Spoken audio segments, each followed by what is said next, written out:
I found Joe's birth certificate. Oh. Well, you meant it when you said you didn't throw anything away, didn't you? That's right, and it's a good thing that I didn't, because Mr. Dennison can begin his search with this. This has the name of the hospital, it has the day that he was born and the time, and I can't wait to show it to him. You mean now? Sure now. Just a hop, skip, and a jump to the carriage house. Well, honey, hop, skip, and a jump. I don't want you hop, skipping, or jumping anywhere in your condition. Now, it's dark outside. I don't want you to take a chance on tripping over something on the path. I already called him and said I was coming. But call him back and tell him you'll do it in the morning. Honey, he's excited about this. Well, let him get unexcited. It's 10 o'clock at night. That certificate has been lying in the back of your closet, what, all this time? It'll keep a little longer. Darling, if you were searching for a twin brother and somebody came up with the proof you needed, you wouldn't want to wait even 5 minutes, would you? I'm sure Tom will understand. Well, I don't. Come on now, who's always telling me how much he admires my independent ways? Well, I am, honey, but you're expecting this baby, right? Mm-hmm. And I don't want to take any chances. It's best not to take any chances. I haven't seen you 5 minutes alone since you got home. I was hoping that we'd go upstairs, go to bed, snuggle up, and get some sleep. That's lovely, and we were going to do that just as soon as I give this to Mr. Dennison. All right? We'll have the whole rest of the night and the rest of our lives together. Becky. Right. Done. Pour yourself a brandy. Finish reading that good mystery you were telling me about. I'll be right back.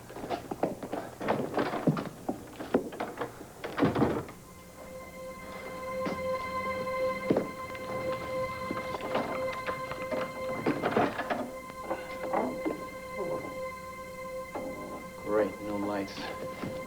Well, Danny boy, you might as well start looking for that charm.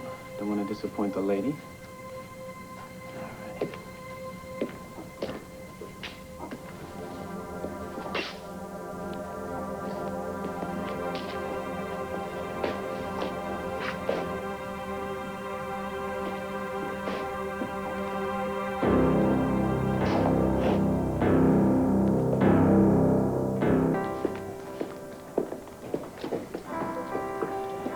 Dad, where have you been? Why? Is there someplace I was supposed to have been? Here, didn't you get my message? I left them hours ago. Wait a minute, Jamie. What message? To meet me here at the inn. I've been in my room all night. I wanted to talk to you. I'm sorry, Jamie. I didn't get a message. Well, I'm here now. What did you want to talk to me about? Well, why don't we sit down? It's a little more private over here. Lead on, McDuff. Dad, look, this is really hard to talk about. You know, there was a time we could talk about anything. I know, but this is different. Well, it's about us. Us?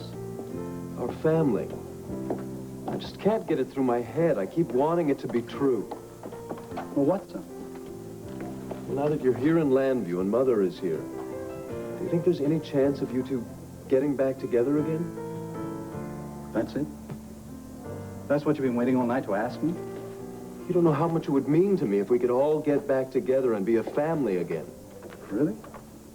Well, I thought that, you know, by the amount of time you were spending apart from us, that wasn't the case at all. And I've never misled you, Jamie. You know that your mother and I don't have a perfect marriage. Well, maybe that's why I've spent so much time away. Well, if that's the case, I apologize, but I still can't promise you that a reconciliation is on the horizon. I care for your mother, she cares for me, but maybe one day...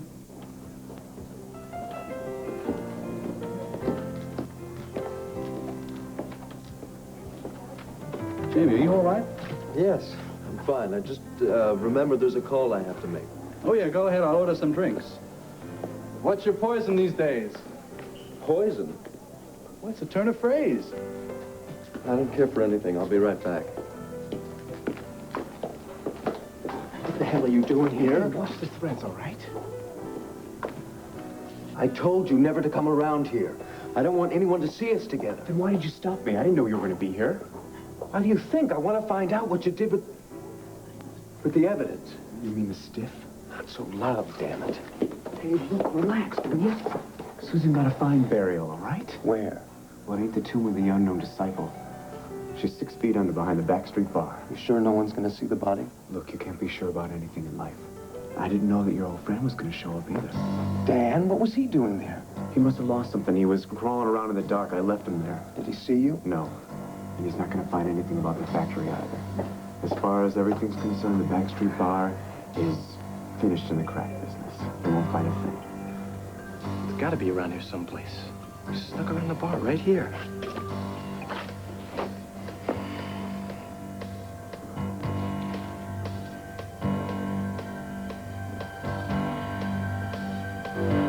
Cord is Clint's son?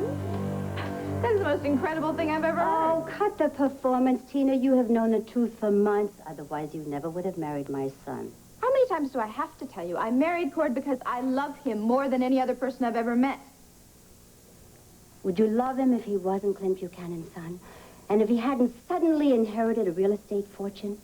Courtesy of Asa Buchanan. Oh, you are a very sick woman, Maria. To twist my love for Cord into my trying to get my hands on some real estate? Okay, now, wait a minute. Hold it. You are the one who asked for honesty. Now, let us just lay our cards right on the table, okay?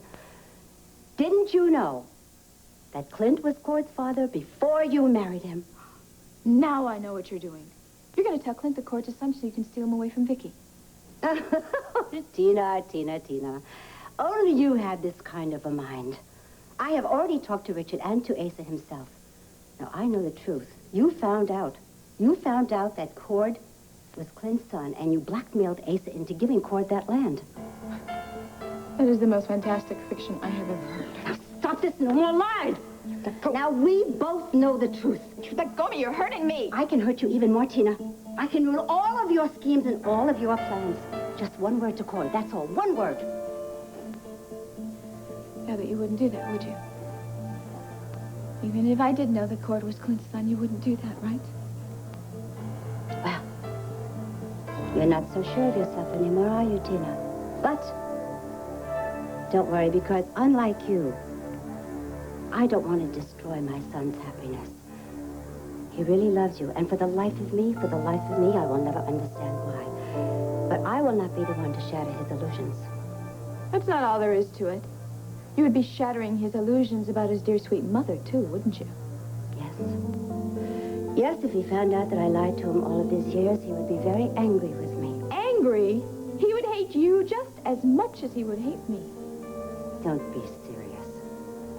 It might take him a while to get over it, but I know that my son will forgive me. But you, Tina? Not in a million years. So? You think you've got me right where you want me, don't you? Oh, hardly. If I had you where I wanted you, you would have been long gone. Well, personally, I am glad that things are out in the open now, that you know, that I know that Cord is Clint's son. And also that you know that I did my very best to stick up for Cord in dealing with his grandfather. Stick up is about right. But you are not going to manipulate me the way you did Asa. And you are not going to drive a wedge between Cord and me. Because whatever I have done, I did because I love him. Oh, is this another attempt at honesty, Tina? Yes. And here's another attempt for you. You are making a big mistake, Maria, perhaps the biggest mistake of your life, if you honestly think that you can take Clint away from Vicky. It'll never happen. Not in a million years.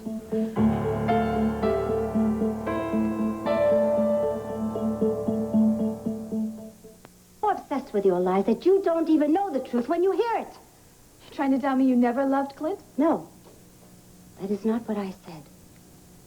I loved Clint very much when we were teenagers, but that love is dead. You looked very much alive to me. Maybe you're waiting to tell Clint about Cord. You're just waiting for the right moment. You know, when you two are riding horses together, or spending a day in the cabin, or enjoying one of your many other common interests. No, I'm not going to tell Cord. Because too many things have happened and too much time has gone by. Good night, Tina.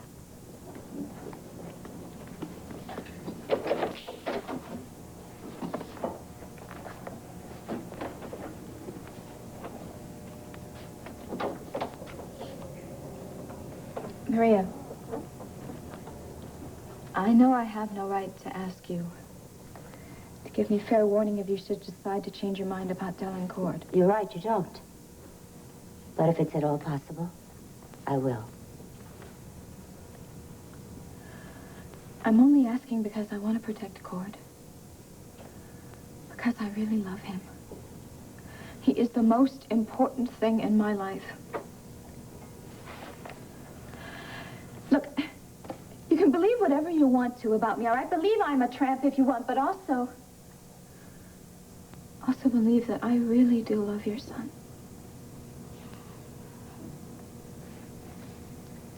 Good night, Maria.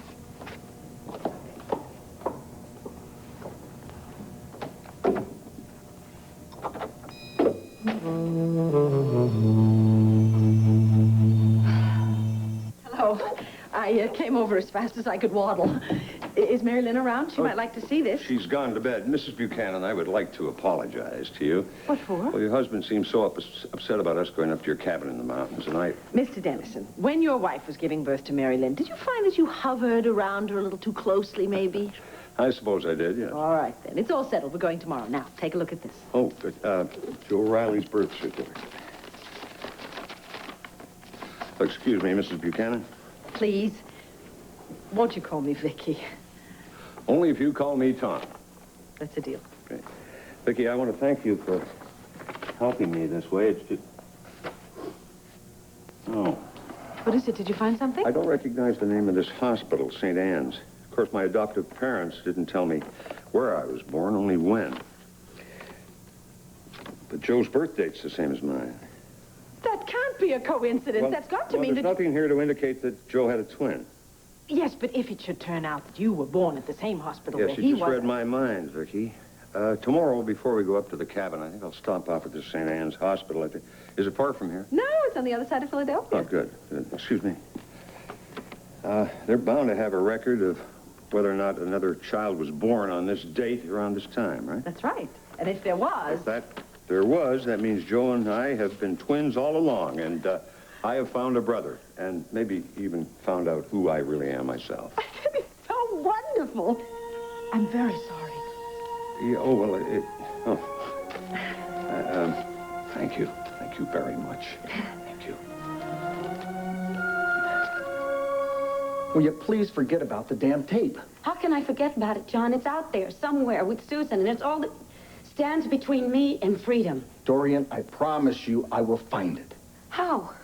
John, as long as I'm in here, you're in here too. All right, then Herb will find it for us, but you are not going anywhere.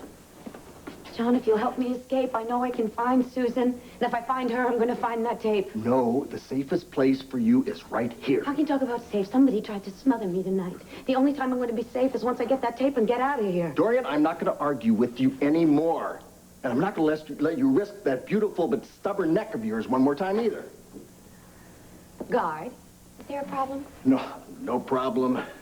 Just explaining to your patient that she's a prisoner as long as she's in this hospital. Yeah, once a screw, always a screw. Maybe she doesn't deserve a visitor. Visitor? Who is it, my lawyer? Your daughter. But if the guard here says that he doesn't approve... No, that's all right, nurse. She can see her daughter. But just keep in mind that I'll be out here with the other guard, and don't start any of your trouble. Very well, I'll bring her in. Thank you. Why did you do that? So Kathy could come in? What do you mean? You don't want to see Cassie? Well, it's just, if Kathy sees me like this, injured, knows and finds out that somebody tried to kill me, she's never going to go to Europe. Okay, then I'll have the nurse tell her she can't see you. But that's even worse. I've got to find some way that she won't find out what happened. She can't see you here, because if she finds out that you're here, undercover, posing as a guard, she'll know that my life is in danger. All right, I'm going. But how are you going to keep her from finding out? I don't know. I'll think of something. Now, you keep out of trouble, Mrs. Lord, like I said. Yeah. Okay, genius. Think of something.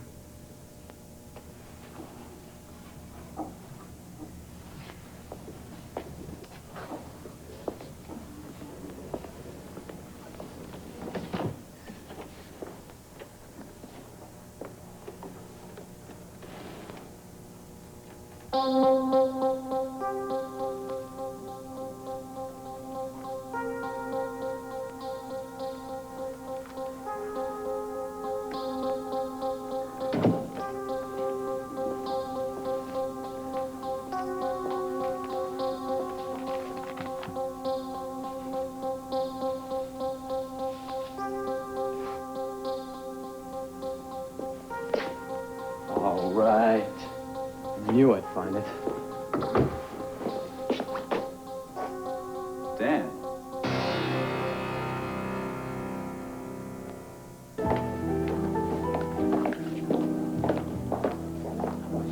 Sorry, that call was kind of important. And the gentleman you were talking to is important, too? No, he's just someone, he's trying to get me interested in some business venture. Well, from the looks of him, he doesn't seem the kind of person I would want you to get involved with. Dad, business is like politics. You can't always pick your friends. No, but when you remember the Sanders family, you have to pick with a little more care. Don't you ever get tired of carrying around the Sanders crest on your back? I sure as hell do. Well, the responsibility can become a burden, son. But with it comes the privilege and the financial reward you've always enjoyed. You're not going to snub your nose at that, are you? That's not what I'm talking about. It's just that sometimes... Look, the Sanders name means something in this country. I've done my best to keep that name untarnished, and I trust you'll do the same. It's not always an easy thing to do. No, but we have to do our best. That's the Sanders way. Look, Dad, I have another name, too, my own name, and I have to try to make something out of that name. Look, I admire your independence, son, but I have to warn you. A young man with ambition can easily become the mark of fast talkers and smooth operators, like your friend. I told you he's not my friend. Look, let me finish. You may think that you can wheel and deal with the rest of them, but in the real world, they'll eat you for breakfast. Well, that's a standard lecture. I hope some of it got through.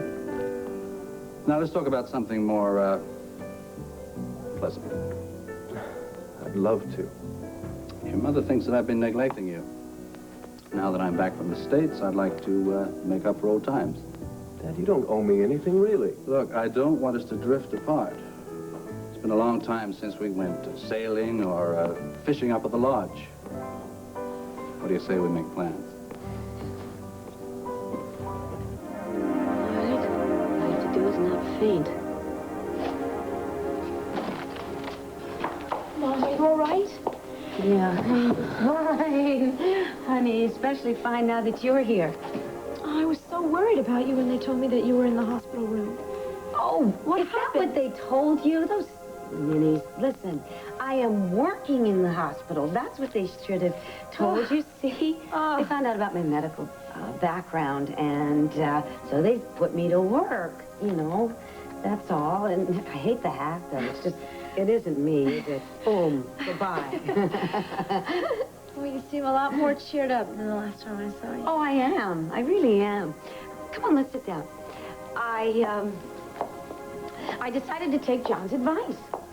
Oh, was John here today?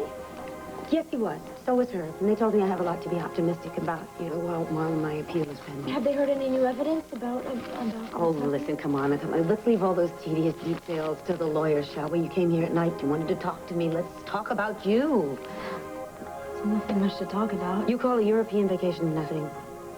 No, I didn't say that I was going to Europe. As a matter of fact, I've decided that I definitely don't want to Kathy, go. Vienna is beautiful this time of year. And I just read that David is touring with a new orchestra. You could accompany him and Jenny to all the major capitals in Europe. Why do you want to get rid of me? I don't at all. Yes. And Dad is pulling the same routine. Now, why do you want me to leave town? You covering up something?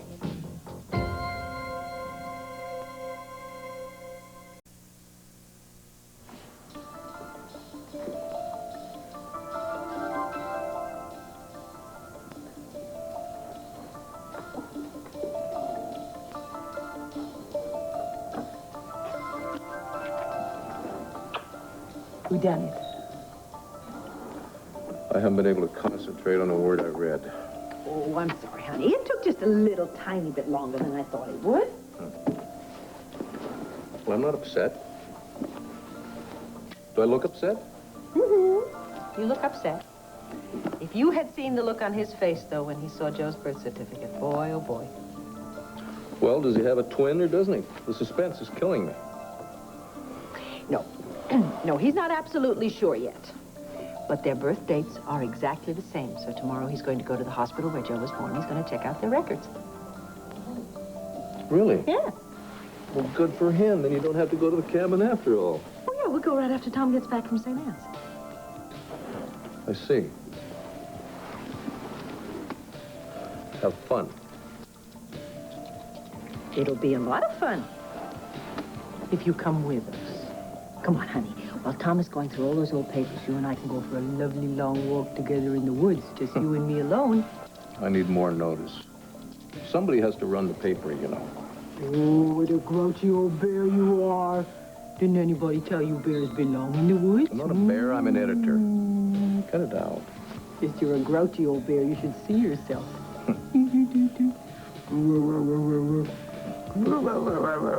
Oh, that's a growl. Is that a growl? I'll show you a growl. I love it. Take me to your cave, please, Mr. Bear. We'll talk about it in the morning. I got a better idea. Oh, a better idea than walking all alone in the woods with me?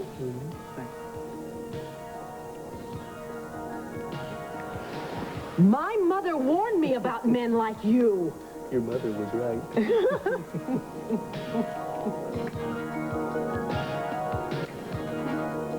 Honey, I'm not covering up anything. Neither is Herb. Well, then why do you both want me to leave the country so badly?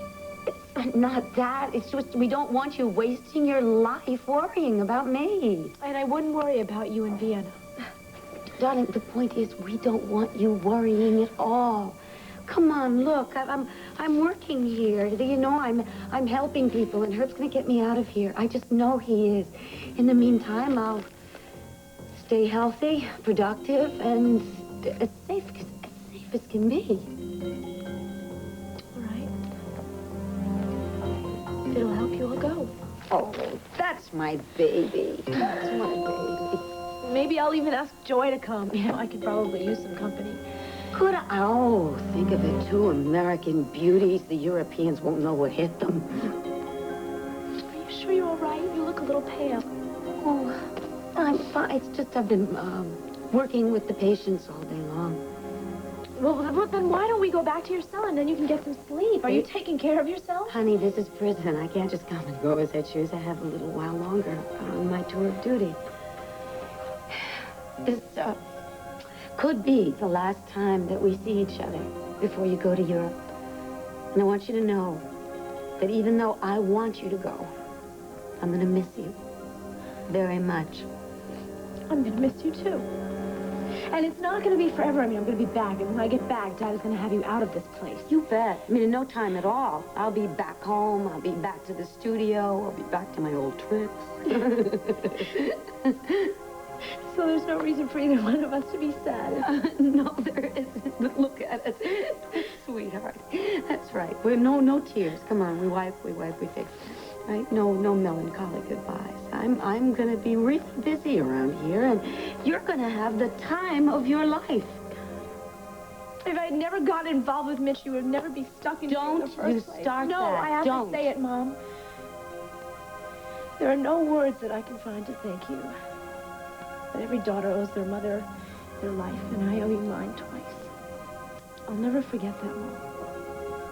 Never. I love you. Okay, you're off. You have a wonderful time, okay? Have a beautiful life. I love you.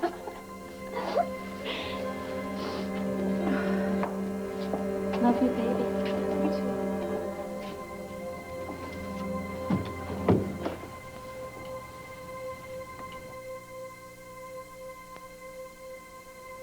Hey, you say Allison dropped something when you were here before? Right. When we came to see Clover's apartment. I came back here to find it. The lock's been picked, Lieutenant.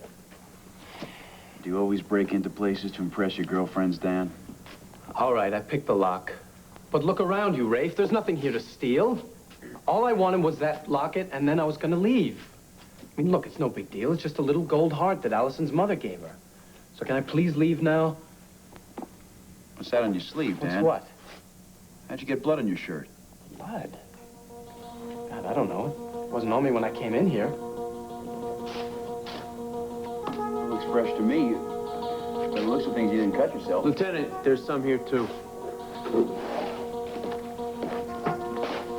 Well, look, Rafe, I was looking around the bar over there. I mean, maybe a workman came in today and he cut himself and I managed to get some of his blood on me. Does it look like a workman's been in this place today, Carl? Last year, maybe. I'm sorry, Dan, but I'm gonna have to send that shirt of yours down to forensic. What for? You guys are acting like I murdered somebody. Who said anything about a murder? Come on, Rafe. I picked the lock. I'm sorry. I mean, I was looking for Alice's charm. Yeah, you told me, but all I have is your word on that, Dan. And the evidence indicates breaking and entering and possibly other things. I'm sorry, but I can't let it pass. Come on, Rafe. You know me. Dan, come on, just give me the shirt.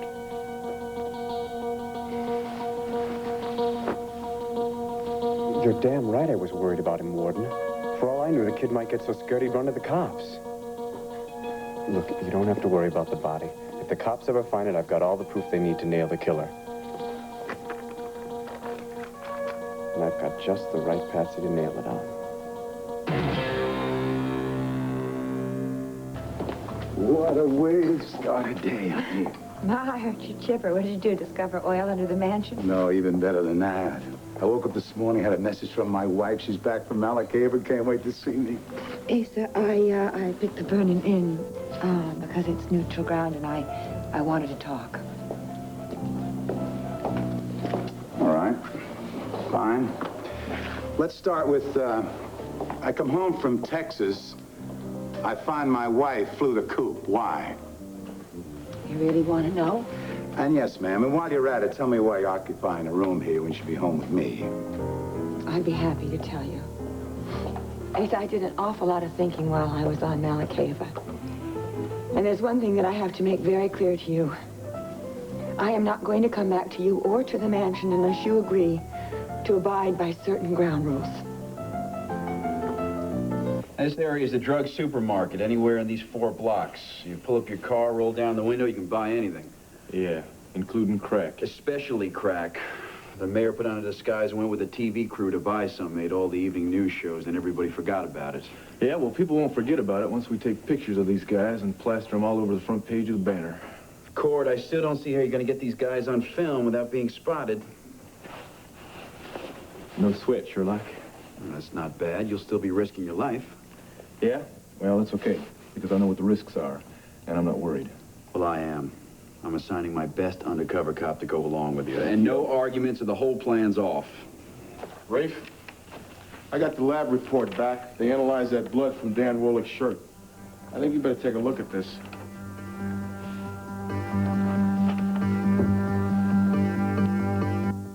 Well, I think he's got possibilities.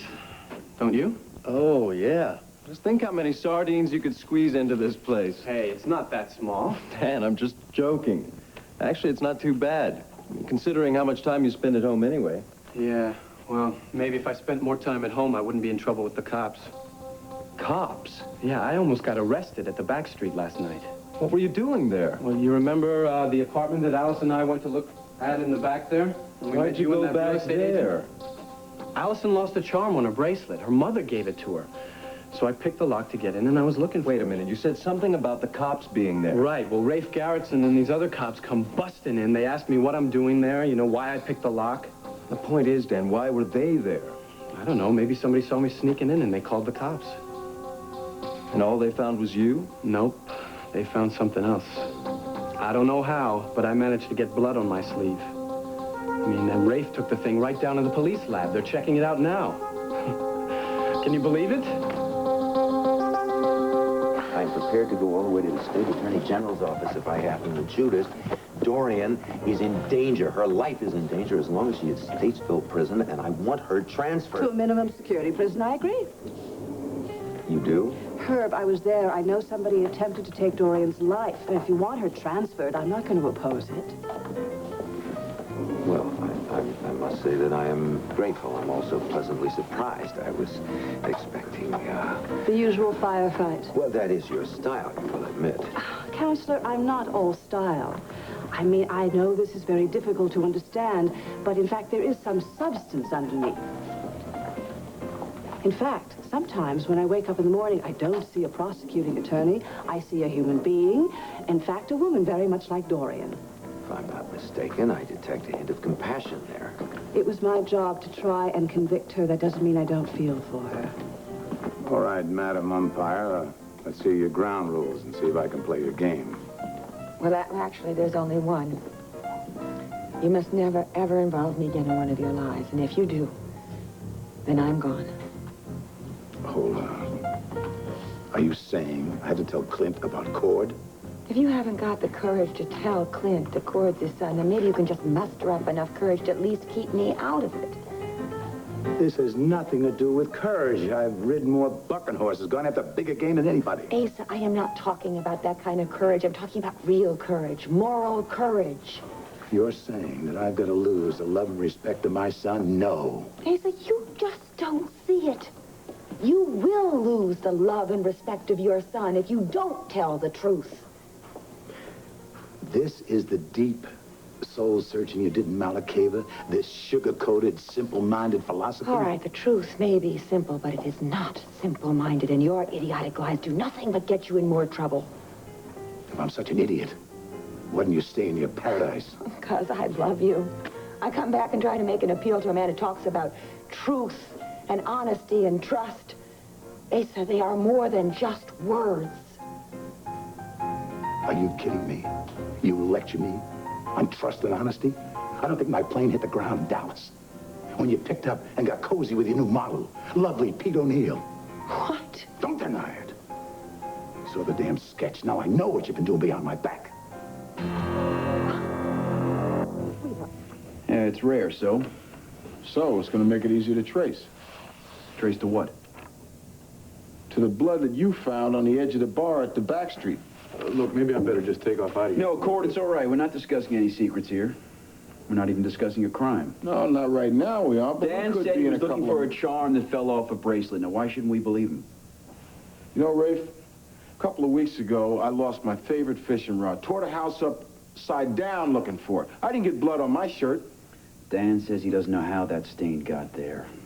Maybe a workman cut himself earlier when Dan was searching around the bar area. Look, I don't mean to butt in here, but, you know, there are a lot of bums hanging out in that alley all the time. Maybe one of them got in there and spent the night and... Of course, you know. and if that same bum had cut himself in a rusty old can or something... I don't believe this. You're doing it again. I just once would like to arrest somebody that's not a personal friend of yours, you know? I mean, it would spare me the violins. Dan Wolick is a good kid. And before you go accusing him of something, you better have a damn good reason. Or a body, or both. I know what's worse. The insult to Pete or to me. I meant it for both of you. It takes two to dozy-do. Do you expect me to dignify that comment with some kind of response? In other words, you are not going to deny it. Oh, it's so typical Ace of Buchanan. The best defense is the offense. You can deny your culpability by being offensive with the best of them. I can admit my sins. Why can't you? Because I haven't committed any sins against you, Asa. And you're not about to. Especially with this ambulance chaser. When I found that sketch in the wastebasket, I went over to see your friend O'Neill. You did what? You heard me. I told that snake in no uncertain terms, keep your paws off my wife. Oh, my Lord, I don't believe it. Do you think I'm going to let him hang the horns around me and get away with it? I don't believe it, that you could accuse me. You could even think that I would be with another man. You ran away from me, that's all I know. And then you ran to the blasted island when things got a little tough. Asa, I had my reason. Yeah, is it reasonable to not to tell me where you are? Is it reasonable not to answer my phone calls when I track you down? Is it reasonable to be at this inn instead of sharing our home together? I cannot share anything with you if I had to share those lies. I'll tell you something. You share everything, or you share nothing, Pamela. Now, get your bags. Are you going to come home with me to the mansion or not?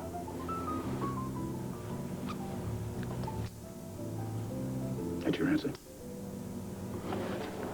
The hell with you, lady.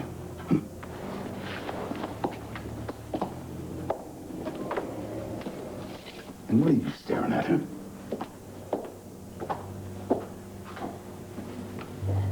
I thought you'd be as excited as I am. Of course she's excited. Aren't you excited, Joy? You threw your coffee. Do you want more? No, what I want for you is to just calm down, settle down, and listen to what Cassie has to say. That's right. Look, Jenny and David told me on the phone this morning that they would love to have us both stay with them. Do you have any idea what Vienna is like in autumn right now? All the tourists are gone. You and Cassie have the whole world there to discover. I've got school, remember?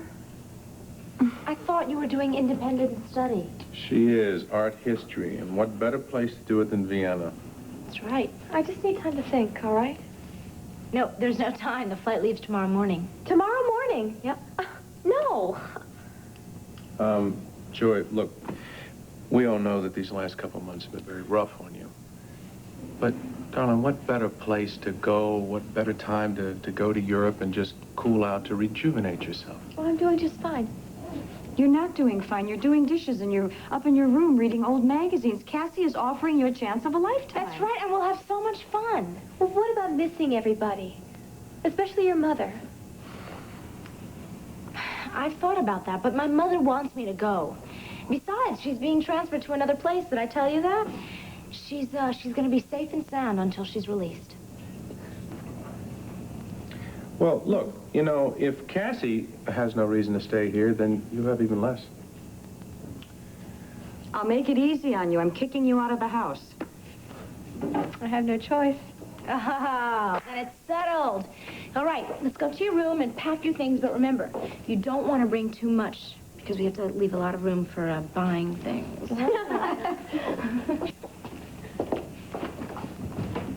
Cassie doesn't know about the attack last night, does she? I guess Dorian wanted it that way. Well, knowing Cassie, she wouldn't leave if she thought her mother was in trouble. You haven't heard the latest, have you? According to the warden, Dorian caused a near riot there. All to help our good friend, Susan Bates, escape. You let the cops catch you at the back street with blood on your shirt? How could you do such a stupid thing? Hey, what are you giving me such a hard time for? I told you I didn't do anything. Well, what did you say to them? How did you explain being there? I said I was looking for Allison's charm.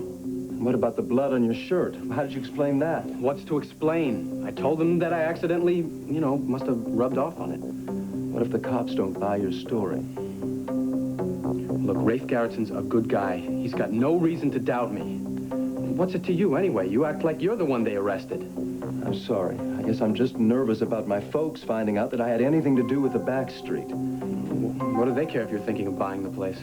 They see me as the future prince in politics. It wouldn't please them to know that I was going to buy some restaurant. Oh, so that means you don't want anyone to know Allison and I saw you at the back street?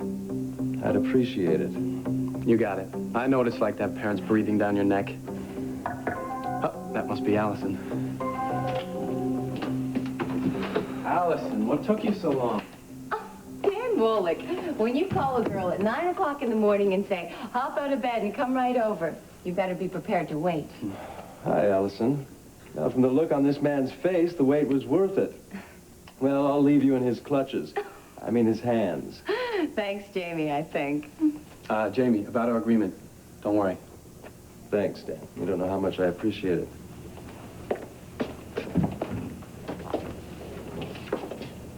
Agreement? Hey, that's not important.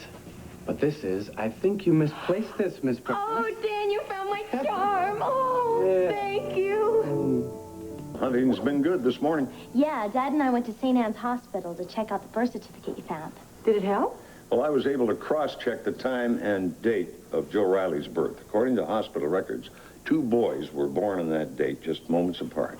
But that proves it. Then you and he were obviously Well, twins. it doesn't prove that it was Joe and me, but I think it's a step in the right direction. And maybe we'll take the final step at the cabin. Yeah. Well, I have a feeling we will. And I'm delighted that you're coming along, too, Mary Lynn, because with 4 of us looking, we're bound to turn up. 4? Oh, I forgot to tell you. Buddy, courtesy of Heron and Cook. Oh, morning, Tom, Mary Lynn. Clint? Enough food in here to feed an army. You coming with us? Yeah. Well, terrific. The more the merrier. Clint, I'm glad you changed your mind. Well, you know what to say. If you can't lick them, join them. No, let Heron get it. We are leaving. Heron's loading the station wagon, sweetheart. I'll get it. Buchanan. Oh, Clint. Good. How you doing? This is Court. I'm glad I caught you before you took off for the banner. As a matter of fact, I'm not going Look, to the the office. important thing is I want you to tell Briggs to save a big chunk of tomorrow's front page for me. Oh, really? Why? You got a shot of a man biting a dog? Honey, come on, let's go, please. I'm coming. Clint, the story's even bigger than that. It's about that drug ring that I'm about to uncover. Drug ring? Yeah. Remember how I told you that the cops were giving me the go-ahead? Yeah, on that undercover thing I wanted to work on? Well, this is it. We're on our way right now. Wait a minute. I didn't think it was going to happen this quickly. Well, Clint, I know what you're thinking. Now, please, don't worry. Everything's going to be fine here. Oh, what do you mean, don't worry? Cord, I told you to give me some notice. Well, that's what I'm doing, Clint, right here. No, look, you're gonna take your camera and you're gonna go undercover with no support? Oh, come on. You think Rafe will let me go out there all on my lonesome? He's giving me one of his best men for support, and we're going to break that drug ring wide open. Cord, look, you need a backup. Now, you need someone at the banner that can keep track of your movements. Clint, I'm sorry to break you off right now, but what I really need to do is get going. So I'll talk to you later. Everything is great. It's a piece of cake assignment, okay? Don't worry. Bye-bye. Cord? Damn it. What is it, honey? Is there anything I can do? Yeah, you can take the ladies and go on up to the mountains, but you're gonna have to go without me. Oh, no! I'm sorry, honey. I can't leave town with that crazy cowboy ready to put his head in a noose. Of all the times for him to play hero. Not if you want, Cord. All right. No way. Clint's right to be worried. These guys are not just dealing crack, they're playing for keeps. Yeah, well, I'm well aware of that. Man, I hope so. Your backup's out at the front desk. His name is Scott Burgess. He's a good cop. You can count on him. Great. I'll pick him up on the way out, man. Thanks a lot. Okay, Cord. I hope Burgess can count on you. One wrong move and you could both be very dead. You're okay, Biggie. Thanks. Right. You got something? Could be. Bill, I know you think I'm too close to the people around here, but this is my town. I can't help but care. You know, you can care too much, Rafe. Does that justify you keeping information from me? All right, you want it? You got it. Digby and his search team just called in from the back street. Nobody's touched that place in months. No electrician's been there, no plumbers, nobody. And that proves Dan Wallach was up to something. Well, you can lay a month's salary on the fact that he wasn't around there looking for a good luck charm. Well, what then? Drugs, money, trouble. I don't know, maybe our Mr. Wallach ran into somebody else at the back street. Maybe he and somebody had a fight and somebody got shot or somebody got cut. Or maybe Dan had nothing to do with it, and maybe the struggle happened before he even got to the back street. And maybe he came in there, like he said, to find the charm, and then he brushed his sleeve up against the blood that was already there. My theory is more plausible. Yeah, well, life isn't always plausible, Bill. They teach us that the first day at the academy. All right. We're going to find out whose theory is more plausible, Rafe. I just sent Digby and a search team out to the back street to fine-tooth the whole place, including the backyard. There. As good as new. Better. Because now it has a history. Every time I look at this charm, I'm going to think about what you did to find it for me. Hey, I didn't have to walk through fire. You risked getting possibly arrested. No, it wasn't like that at all. I mean, there was a side door open, and I just casually walked in. There's no way you could have gotten in there without having to break in. Okay, I did have to play with the lock a little. I knew it. So did you run into that real estate and Jamie again? At that time of night, no way. Oh, there's the key. But I did have a run-in with the police department. Police? Dan? It's no big deal. How can you say it's no big deal? That just makes me think that it was a big They'll deal. just slap me on the wrist, that's all, once they forget about the blood. Blood? Now, hold on a second. What happened to you? Allison, nothing happened. When I was looking for the charm, I managed to get a little blood on my sleeve, that's all. Whose blood? Beats me. Oh. Oh, Dan, if you got into trouble because of me... Look, you have your charm bracelet back, right? I don't care about some stupid charm bracelet. All you have to say is thank you. Dan, you are much more... Say it. Okay. Thank you. Come on, you can say it better than that.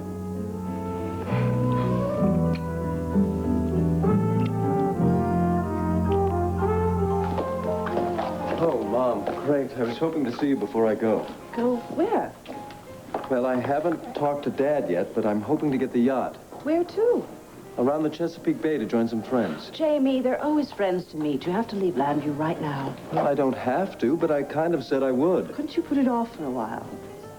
Mom, please, don't take this personally. Well, what am I supposed to think? For the past few months, none of us have been in the same place at the same time. I know we are not the all-American family we pretend to be, but we are still a family, and your father and I would like to see a little more of you. I know, but I'm not going to be gone forever. I'll be back in a couple of weeks. Can't your friends come here and see you?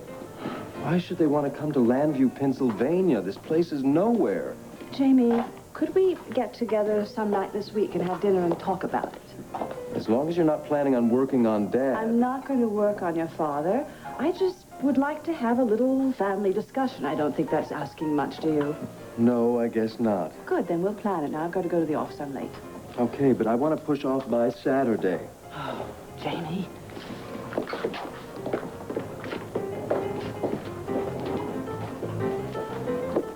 A boy and his mom. Now, isn't that touching?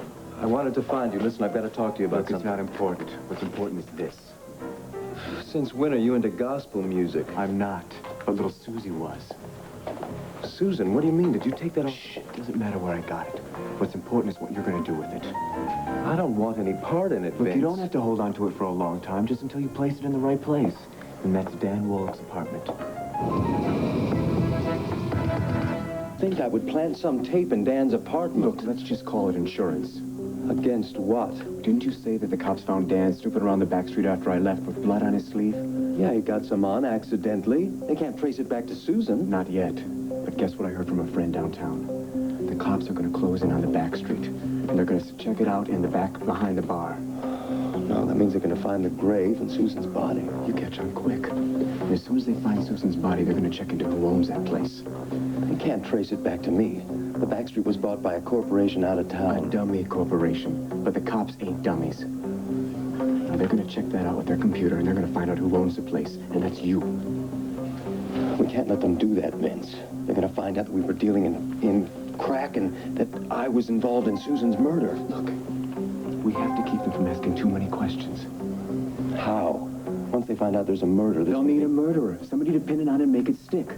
Unfortunately for your pal Dan, he was in the wrong place at the wrong time. I know what you're thinking, Vince, but no way. Look, it's a perfect plan. You plant the tape in his apartment, the cops go looking for it, they find it in Powell. They connect Danny Boy with poor dead Susie. There's a lot of things I'm not proud of, but that's it. I don't sell out my friends. Look, you're already involved in drug trafficking, and you were an accessory to a homicide. Are you going to let a little thing like friendship put you away for the rest of your life? Damn it. Dan hasn't done anything to anybody. Look, it's a tough break. But either you set him up, or it's going to be an even tougher break for you. And what's it going to be? Your pal's neck or yours? I thought you'd understand. I'll leave the tape with you. You know what to do with it.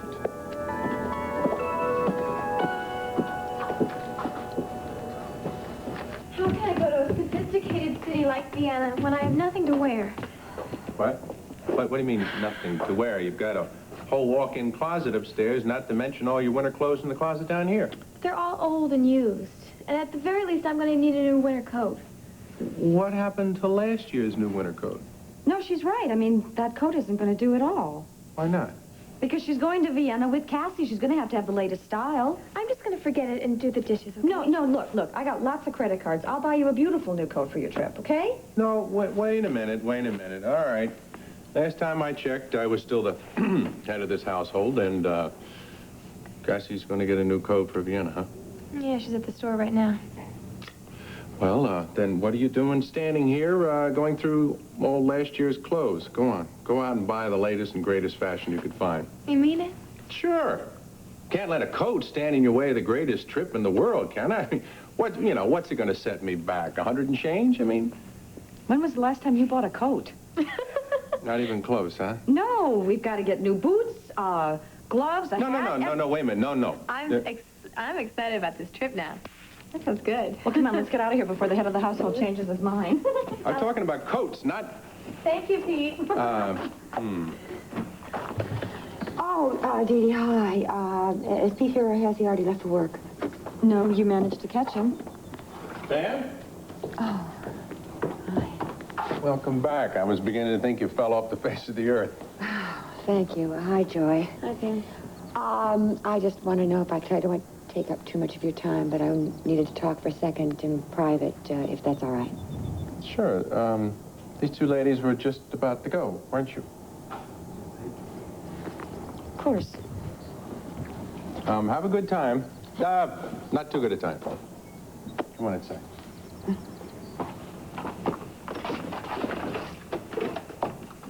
Well, this place is like Grand Central Station, what with Joy leaving and you're coming back from Malakeva. You were missed, you know. Pete, I came by to apologize. For what? You didn't have to send me a postcard from Malakeva. No, this is serious. I heard when I came back that Asa had confronted you and accused you of chasing his wife, and I want to say I'm sorry for the misunderstanding. Pamela, who said there was a misunderstanding? Honey, this isn't some county fair he's going to photograph. It's a very dangerous undercover shoot. Do you think Cord's bitten off more than he can chew, huh? You knew him back in Texas. Did you ever know him to let the common sense stand in the way of a little adventure? If it's that dangerous, I don't want you involved in it either. Somebody's got to stay at the banner next to the telephone in case he calls. Sicky's right. That somebody doesn't necessarily have to be you. I'm the one that's been doing the drug investigation on the banner, so I will man the phone. But, Dad, what about the cabin? All the papers that you want to go through. That's just going to have to wait. I don't mind postponing that. You're not going to postpone nothing. Now, you want to end this mystery about you and Joe, don't you? Yes, of course Then I do. take the ladies up to the cabin, find the proof you need. I'll stay behind and man the telephones in case he calls. Why does it have to be you? I mean, can't the police take care of him? The police will do everything they can. But he can't have too many reinforcements, now can he? You really care about that young man, don't you? Well, you know how tough it is to find good photographer these days. Well, it's pretty tough to find a good husband, too. Will you promise me you won't do anything foolish? I promise. Will you promise me the same? I promise. All right. If you insist, Clint, I guess we better get going, maybe. Yeah. Well, I'll make sure everything's been loaded. Thank you. Tom, the keys are in the car. The gas tank is full. Okay. There's nothing more I can tell you except take care of my wife and baby, okay? Okay. You take care of yourself and Court, okay? Huh? Remember your promise. You remember yours. Mm-hmm. Bye, darling. Bye. Have fun. Thank you. Take care.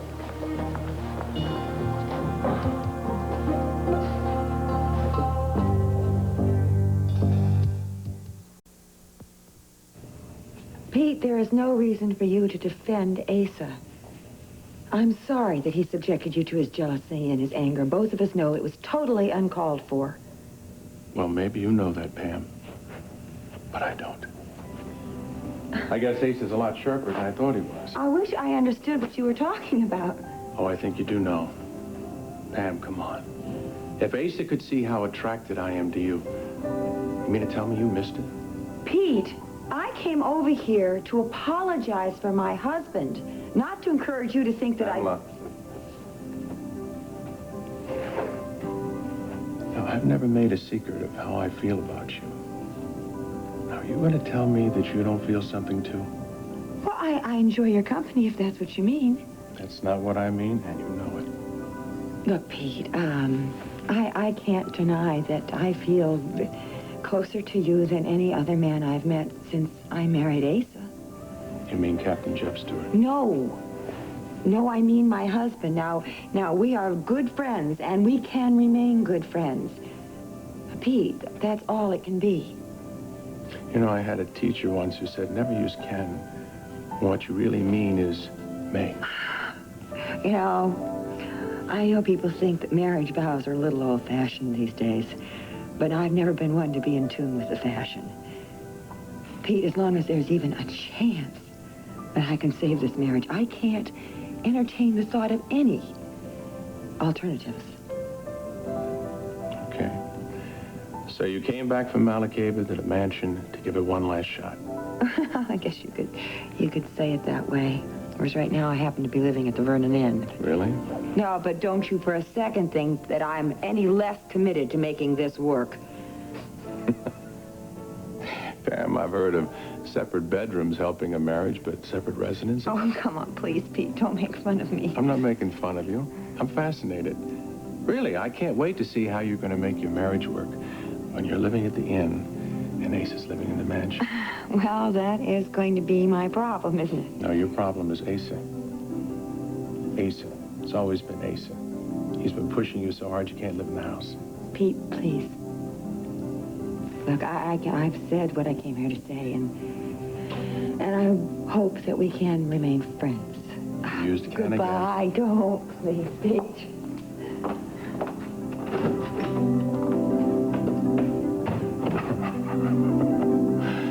Just friends, Pam? Aren't you going to wish me bon voyage? Is this that famous world traveler, that femme fatale of the jet set? No, it's just Kathy Callison from good old Landview. Shoot. I'm going to miss you, Dad. I'm gonna miss you too, honey, more than you know. You're gonna be fine. And you know, as soon as Mom gets released... Yeah, well, she everything- may not. That may not happen overnight. I know that, but I mean, it's gonna happen soon. Oh, right. I mean, that's the reason I decided to go, is because I knew that Mom is gonna be safe and that freedom is just around the corner. Cassie, Yeah? you're right. There's nothing to worry about, nothing to hold you back. You just have to have a wonderful time. That's what your mother wants, what I want to. All right. Good. All right.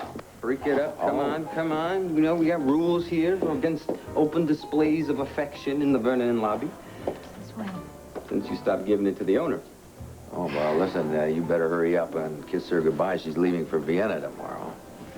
No kidding. You decided to go. Well, that's Yeah. great. Well, you had a lot to do with it. I mean, when you told me that I would be taking a vacation for Mom and for myself, and then Mom said the same thing, how could I refuse? Well, now all you need now is somebody to share the adventure with. Good thing I already volunteered. Yeah, and if ever I saw a moment where three's a crowd, this is it. Kitten, you know how to reach me, right? So wherever you go, whatever you do, I'm there if you need me, huh? I know you are, Daddy. Well, just hearing you call me that, I'd travel halfway around the world for that. I love you. Yeah. Take care of Mom, right? Yeah, and you'll have a great time, baby. Okay.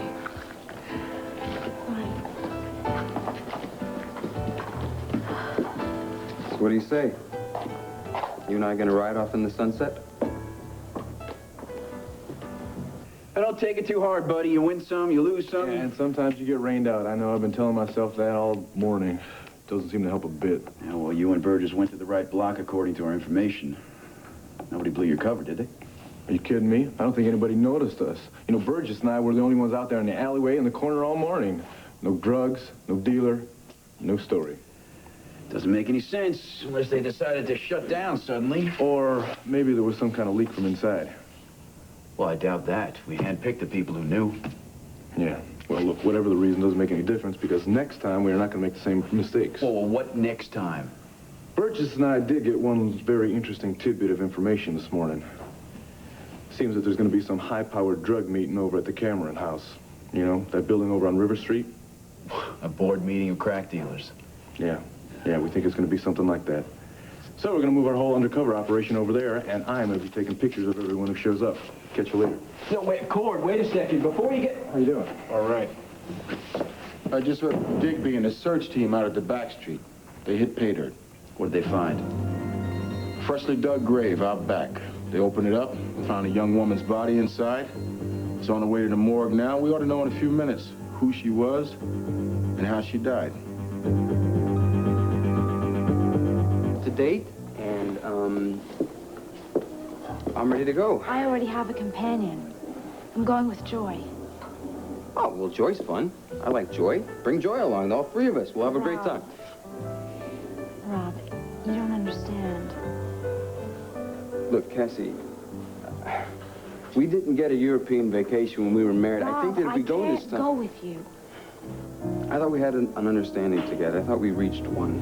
You know, we're friends. There are no strings attached. You go your way, I'll go my way. If you're my friend, then you'll understand why I can't go with you. I'm not going to make any demands on you. You won't mean to, but we can't just be friends. We've just been through too much together. There's no way that we can forget the past. Well, I'm willing to try. No.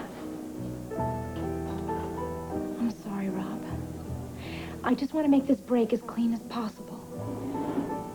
I'm sorry. No, well, you're right. You're right. You should start a future and, do what you do. Have a good time. I just wish I could come along for the ride, that's all. Rob. I only want good things for you, you know that. I know. I want what's best for you. I hate saying goodbye. Don't say goodbye. We'll see each other, I know it.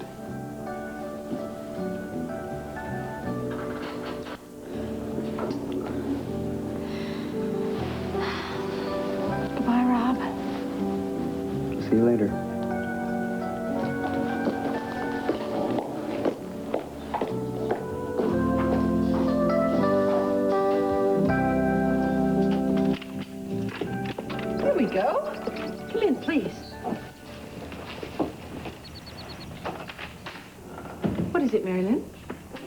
Those Indian relics on the shelves. Oh, yes, honey, I noticed them when Clint first brought me up here. You collect those too? That's right. It's just uncanny. It was the same face, same tastes. Tell me something. Did your wife look anything like me? Well, same type, yes. Vicky, I saw a field of wildflowers when you were driving out. Would it be all right if I picked some for the house? Oh, that would be lovely. Thank you, hon. Thanks. Don't wander off too far, sweetheart. Did Joe Riley worry as much as my father does? Even more. She's a very, very lovely girl, Tom. You should be very proud of her. I am. She practically raised herself. Did she? Well, I'm sure she had a lot of help from you. Oh, a little help and a little hurt. I sometimes feel I may have cheated Mary Lynn by not remarrying again, but she has a right to the love of a mother as well as a father. She seems very loved to me. Why are you so hard on yourself? Well, I hope we didn't come up here to talk about that. Oh, no, not at all. No, we came up here to look through some old yellowed papers. Right. So that's where we should start. That's the box you're telling me about, huh? Yep. Mm-hmm. Joe's old footlocker. I asked the caretaker to take it out of the closet for us. Right. Shall we start digging? Yeah. You're not nervous about learning the truth? Oh, it shows, does it? Well, let's get to it.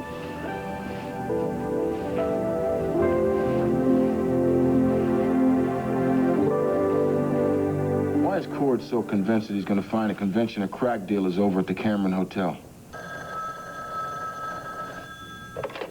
Yeah, Bill Moore. Uh-huh. Uh-huh. Okay. I went to Carter's report on my desk 10 minutes ago. Thanks. They've identified the body? Who was she, Bill? Susan Bates. Her blood type matched the sample that we took from the guy's shirt. I guess you know what this means, Rafe. I'm gonna have to question Dan. There's no other way. I know that. Damn it, I don't have any choice. Look, Rafe, if it'll help you, I don't mind. No, I can handle it. I just don't know how I'm gonna handle Dan's father. What do I tell Larry, Bill? How do I tell one of my best friends that his son may be guilty of murder? Just a minute.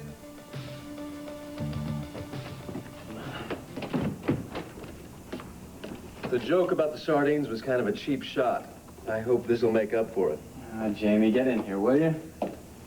What's in the box? A whoopee cushion? Hey, my friend gets an apartment. The least I can do is give him a housewarming present. You know, you're really something. You act so cool all the time, but you're really an old softy. Yeah, that's me all over. Go ahead, open it. You didn't have to do this, you know. I mean, in this shoebox, I don't have much room for much more. Let's see here. What is this? What in the world is this? It's a radio, the kind you hang in the shower. I remember I used to sing every morning on the sailing trip. So for the sake of your neighbors, I thought I'd give you some real music instead. Well, thanks a lot. Go ahead, see if it works. All right. We'll see you in a flash. Help yourself to what's in the fridge. Great, I just might.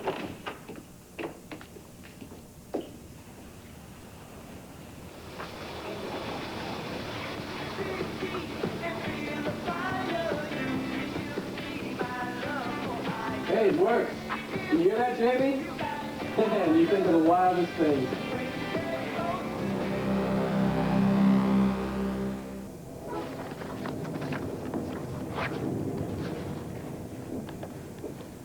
Well, well. Some pretty fiery language in here. Tell me something, Vicky.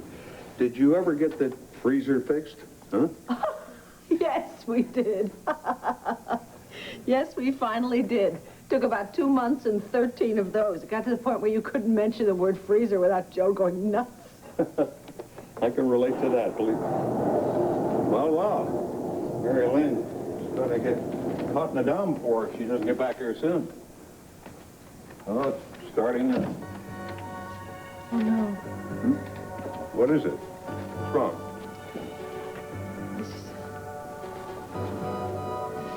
This is a letter from Joe for me. It's still sealed. I don't think I can open this. I mean, there had to be a reason he never sent it to me. Well, perhaps he just forgot. Maybe. But I still feel afraid, I guess.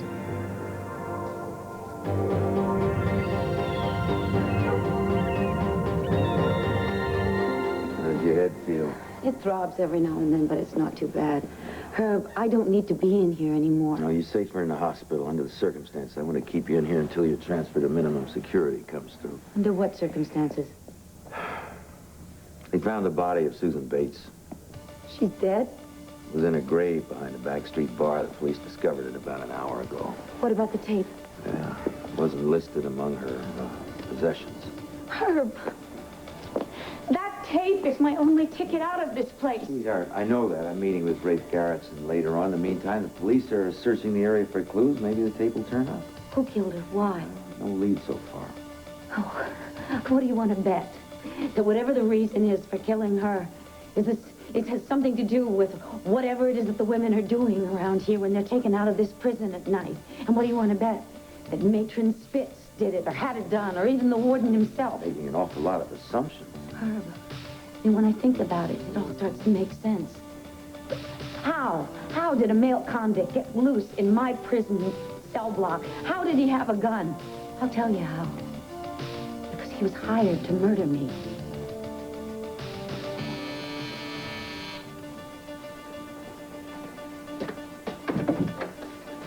Hey, Ray. Come on in. Thanks, Dan. Let me clear some of this stuff so you can sit down. Just move it in, huh? Yep. I had all this stuff stored at my dad's. Forgot how many clothes I had. When I left for Europe, I only took one bag. You were gone about a year, right? Yeah, this place needs work, but it's a start. And then a job, and I'll be on my way to a normal life. This isn't just a social visit, is it? Afraid not. I'm here to ask you some questions about the death of Susan Bates.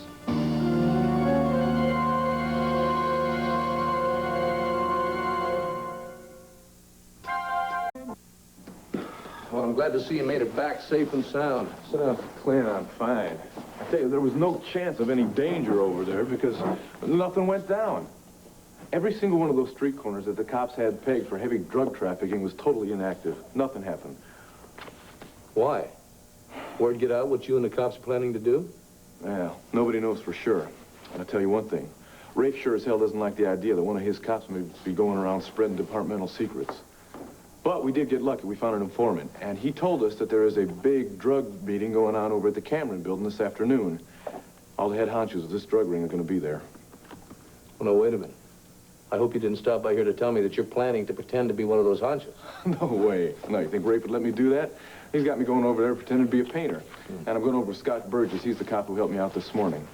We're going to set up our stakeout right there in the lobby. And what? Sneak photographs of these dealers as they come in? You got it. That sounds a little risky to me, Cord. Well, Clint, we have got to take some risks, all right? That is the only way we're going to get this human garbage off the street and keep them from selling that stuff. What do you mean we? You're a photographer. You're talking like a frustrated cop. I've got to do something, Clint. I got to settle the score with these guys for what happened to that friend of mine back in El Paso. All right, all right. Look, I know that this is a hot issue with you. But damn it, be careful. And if you get in a bind, do me a favor, call me. I will. Well, Clint, come on, I'm going to be with the cops. Everything's going to be just fine, all right? So how you doing? How's everything around here? Oh, how's Vicky? She around? I'd like to say hi. Vicky and Tom Dennison and Tom's daughter drove up to the mountain cabin. They're looking for something, anything that will prove one way or the other if Tom Dennison and Joe Riley were really twins. Well, too bad they couldn't pick a nicer day, huh? Too bad they didn't pick another month. I'm probably being overcautious, but it just bothers me that they're making the trip this close to Vicky's due date. She's got more than a week left, doesn't she? Big deal. A week? That's supposed to make me feel good? Cord, I don't mean to take it out on you. I'm just on edge. That's all. I just don't see the trip being that necessary at this particular time. I'd like Vicky to be here in this house until she has to go to the hospital. Well, maybe if you had a little more experience in this type of thing, then you wouldn't be so nervous, huh? Maybe. The point is, I don't have a little more experience, therefore I am nervous.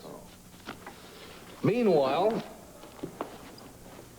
I'm not all that excited about her poking around in an old trunk filled with memorabilia about her late husband. I mean, it's got to cause her some sadness. And this is supposed to be a happy time for us.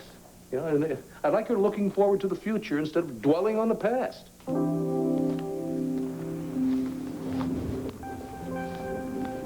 Afraid, Vicky? I don't know why, except that I can't imagine why he wouldn't have sent it to me. Well, we're learning how much I'm like Joe. So if Joe were like me, he probably decided to give you the letter the same day he gave you the other ones, and he just didn't. Maybe. Except that this was in the file with the carbons of his correspondence and letters from other people that he wanted to keep. Well, I see, in that case, he deliberately put it in there, then. Perhaps you shouldn't read it. I'm just going to look at the date when it was written.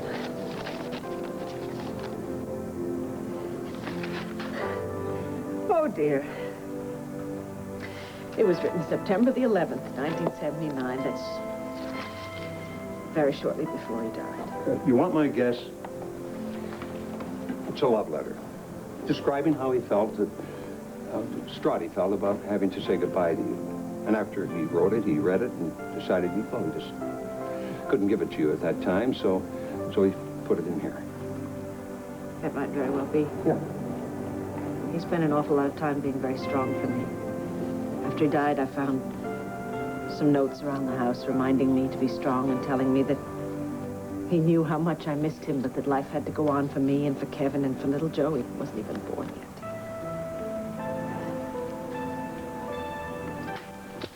Well, the rain is starting again. You soaking? Just a little. Look, Vicky, aren't these beautiful? Yes, they certainly are. You must remember to take them with you when we go home later. I will. I may go out when the rain stops and try sketching the field. I didn't know you were an artist. Well, not exactly. No. It's just something I enjoy doing.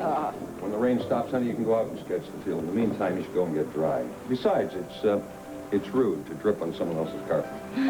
There's a bathroom at the top of the stairs, and to the left, and there are clean towels there. Help yourself. Dad, didn't we have a dinner date this evening with Maria? That's right, honey, we did. I'll have to call her and tell her we won't make it. Thank you.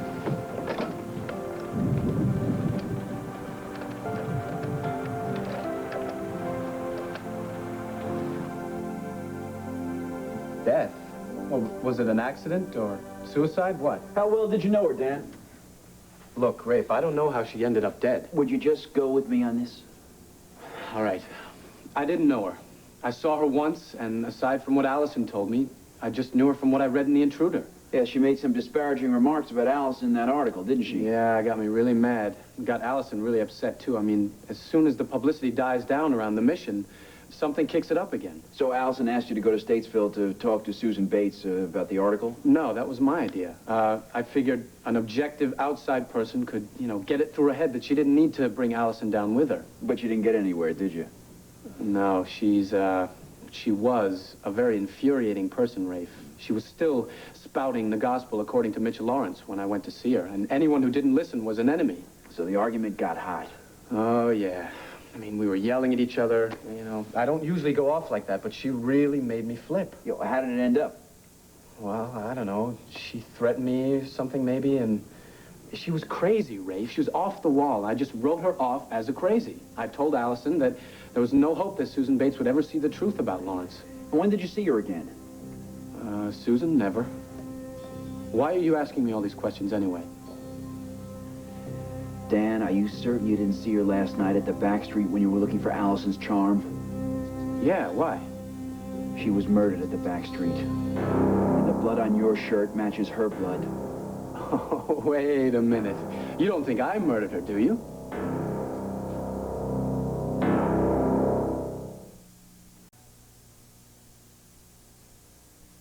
And you're sitting here sincerely asking me if I beat her and strangled her to death? Dan, I have to ask you. Right now, we have no other witnesses. No one linked to this crime except you. Now, you broke into an abandoned bar. To find a charm on a bracelet. And maybe when you broke into that bar, you found Susan Bates hiding out there. But I didn't. And you said you were going to call the police, and she tried to stop you. A struggle broke out, and then... Rafe, come on, you're making up a story. It's all fiction. Maybe you should write novels instead of knocking on people's doors. You should be happy I knocked, and not Lieutenant Moore. He would have hauled you down to the station house by... I'm not saying that you committed the murder. Then why the scenario? Because it's conceivable, and I have to check it out. Well, am I beyond suspicion now? I mean, it's obvious I didn't know that she was dead until you told me. Dan, I want you to think very hard when you were sneaking into the building. Did you see anyone else, even for a moment? I got there and I stood quietly for about a second and, you know, checking to make sure no one was there. I didn't want anyone to call the police. Someone did. Well, could it be whoever murdered her? No, it was a woman walking her dog. Oh, Rafe, I didn't even see any people or any She saw dogs. you picking the lock. Rafe, I'm getting more confused here. I mean, when you got there was no dead body, right? Right. She was buried behind the back street. So what did I do? I killed her, dragged her out to the back, dug a grave, buried her, then go back in the bar? For what? To clean up the blood, the fingerprints. Come on, Rafe. Killers think that way. I don't think that way. I mean, even if it did happen, I would have run so fast. I mean, bury a body, clean up? I believe you, Dan. I do. I think you were genuinely shocked when I told you about Bates' death. I think your whole story is the truth. Well, thank the Lord. I mean, you were really scaring me there for a minute, you know? That still doesn't mean you're off the hook. Why? Because other people in the department and the DA's office may not believe you. So don't leave town. And I think it'd probably be a good idea for you to contact a lawyer. I'll be in touch.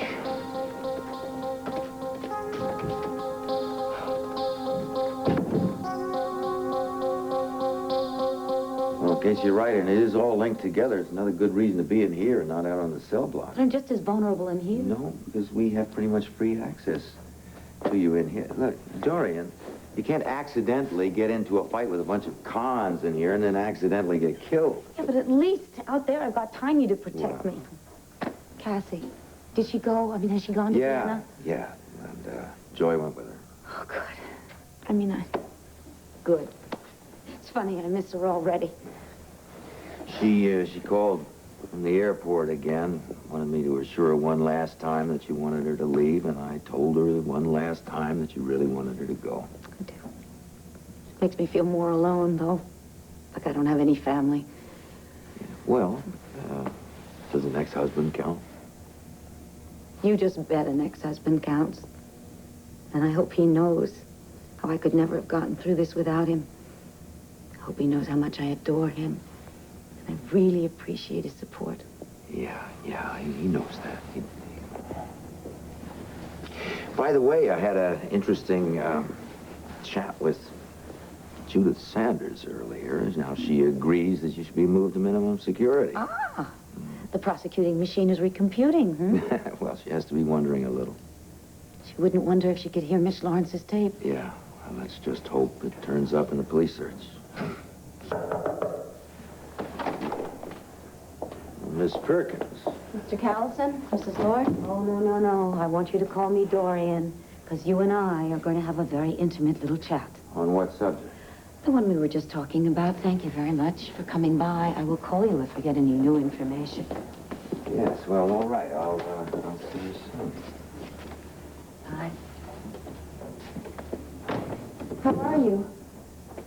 Oh, I'm a lot better than your friend Susan Bates. She's not my friend. Oh, really? even back before I killed Mitch Lawrence, back in those cozy little days at the Waterside Inn? No, not even then. She's out of her mind. She's not out of her mind anymore. In fact, she's very dead. Vince. You're late. Traffic. How does it look in there? It's fine. There's no sign that the cops know that there's going to be a meeting in there later. Did you plant the tape in Dan Rolick's apartment? Vince, I'm beginning to resent your tone, you know, like you're the boss. Look, do you want to be pinned for this murder or not? No. It's just why the hell does Dan have to be the fall guy? Because he was in the wrong place at the wrong time. It's as simple as that. Now, did you or did you not plant the tape that Susan Bates had on? Yeah, I planted the tape. Look, I'm beginning to wonder if you're too soft for this game. The game was supposed to be drugs and making money, not murder. Look, I had to get rid of her. Just relax. You're never going to do any time with an ambassador and a lawyer for parents.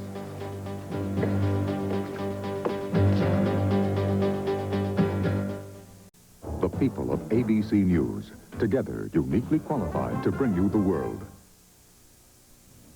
Dead? Quite. Murdered. Oh, who did it? They don't know. Now, Allison, did Susan come and see you when she escaped from prison? Oh, no, of course not. Oh, don't act like that's impossible. After all, the two of you were disciple buddies at one time. I was the one who called for help when she tried to burn your daughter and Rob at the stake, remember? She was murdered? Yes. Oh, dear Lord, we were just a little group of people that wanted to make the world a better place to live. And then within a few short months, well, the world is slightly worse off now, isn't it? Some of us are more than just slightly worse off. All right, assuming that what you're telling me is the truth, are there any other ex-disciples that Susan would have trusted? About what? I mean, if you could... About Mitch's tape. That is impossible. I took all of the tapes. I burned them. You must believe that. No, you didn't get rid of them all.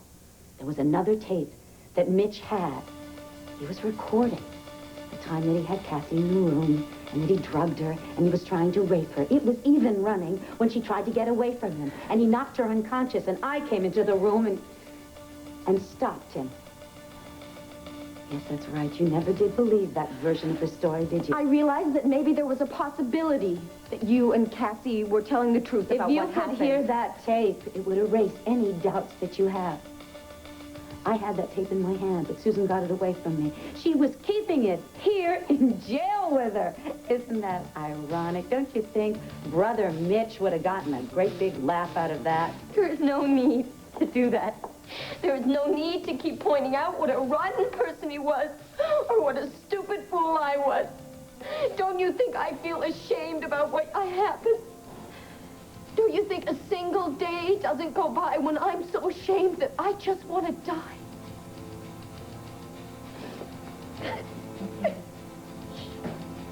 I'm sorry that I was so sarcastic with you, but this is really vitally important to me.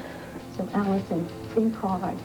Are there any other ex-disciples who Susan would have trusted with that tape? I don't remember her having any close friends at the mission. Which means that she might have hid the tape before she was killed. And how in the world am I ever going to find it? I could call some people. I could call some of the ex-disciples. Thank you. Well, now, I don't know if it's going to be of any help. But listen, if there is anything that I can do for you when you get out of prison... Find the tape. Now. Just find the tape. All right, Briggs. Yeah, I'll go with that. Right. All right, where were we? We were talking about that drug meeting that I'm going to photograph. Now, Clint, I swear, I'm going to take it easy and I'm going to be real careful. Hey, I'm just still recovering from those wounds I got from that Adrian LaRue character. I'm not looking forward to any more pain or any more hospital visits. Yeah? Don't forget that when you're out there in the middle of it. Right. All right, now where's this coming down? The Cameron building? That's it. Oh, Clint, please, why don't you do me a favor, all right? Now, please don't say a word to my ma or Tina about this. If they hear about it, they're going to just flip out. Well, I can understand that. I'm not all that crazy about the idea myself. Yeah, well, Tina has been asking me a lot of questions that I just can't give her the answers to, and I know she's very suspicious. So don't be surprised if she gives you a call a little later. All right, as far as I'm concerned, you're at the circus. Good idea. Oh, hey, do me another favor, will you? What? When you get through, before you leave there, will you give me a call, just so I know you're safe? All right, I will. Man, I can't wait until Vicky has this child. You know that? What? Because you're starting to sound like an overly protective father towards me already. Get out of here. I got work to do.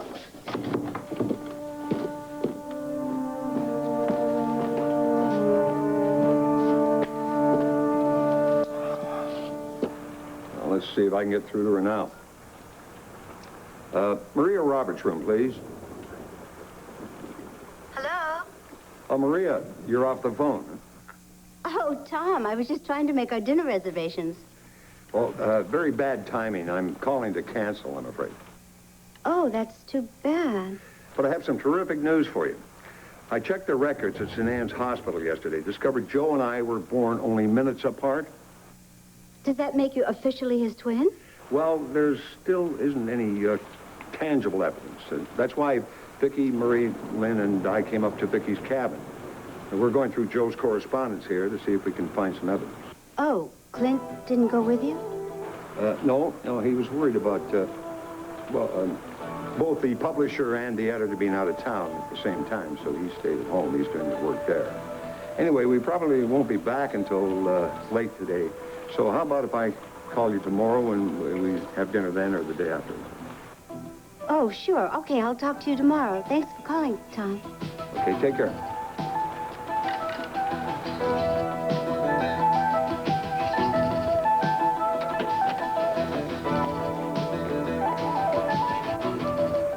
still thinking about the letter, Vicky? If I don't read it, well, I'll always wonder what was in it, so I'll read it. Well, I think I'll go up and check on Mary Lynn. Excuse me.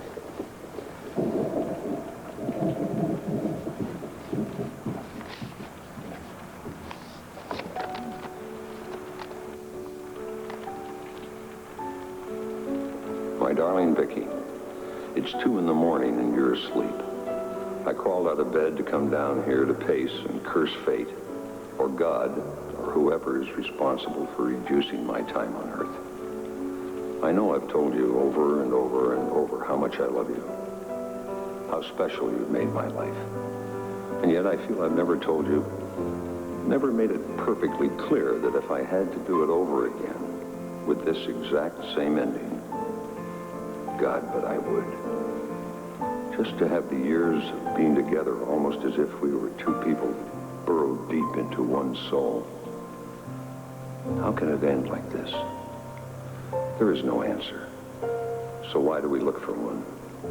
Why am I now? Why do I have flashes that we should pack and run as if speeding away in a car will make me healthy again? It's going to be a boy, you know. Joseph Riley, Jr. And he's going to grow up loving his mom as much as I do. Kevin and Joe, Jr. I won't get to see them grow, but I know exactly what they're going to be when they grow up. The legacy of two special people who shared a very special love story. Hey, love stories don't always have happy endings. But boy, we sure did have a great middle, huh? I feel better having written this. Maybe I can sleep now. But rereading it, I doubt I'll send it. But then who knows about anything anymore, except how much I adore you. Joe.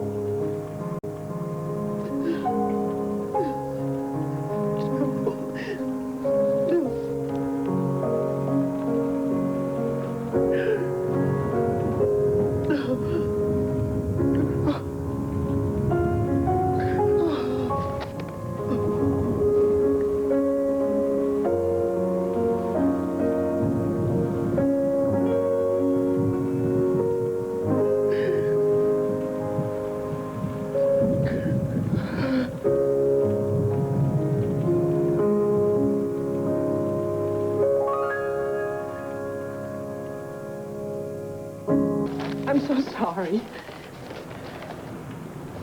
You were exactly right about why he didn't send it. He was feeling very down when he wrote it, very angry, and he was trying to quell his anger and think about me and the children. He predicted flat out we were going to have another boy, Joe Jr. Oh, God, I wish he could come back and see him and Kevin and me. Oh, I can't do this. Becky, I feel terrible about this. It's the one thing Clint and I didn't want. We knew we might get upset going through Joe's things again. No. I'm sorry. No. It's not as if I have to live through it all again, you know. Besides, there are plenty of things that bring back that awful time. Full force. I was in Arizona with Joey, and I passed a fishing shop. There was a beautiful fly in the window, and I thought, oh, Joe would love to catch a fish with that, and bam, it hit me just like the first time. And then it goes away. And 99% of the time when I think about him, I feel warm and privileged. Oh, you must experience much the same thing since you lost your wife so early in your married life. Yes. Yes, I know exactly what you're talking about, too. You're glad you read it? Oh, yes. It's another little bit of Joe to keep inside me. Oh, yes. I think we have to get back to that because I really do think that somewhere in there is the proof. Although I have to tell you, the more time I spend with you, the more convinced I am that you are Joe's twin.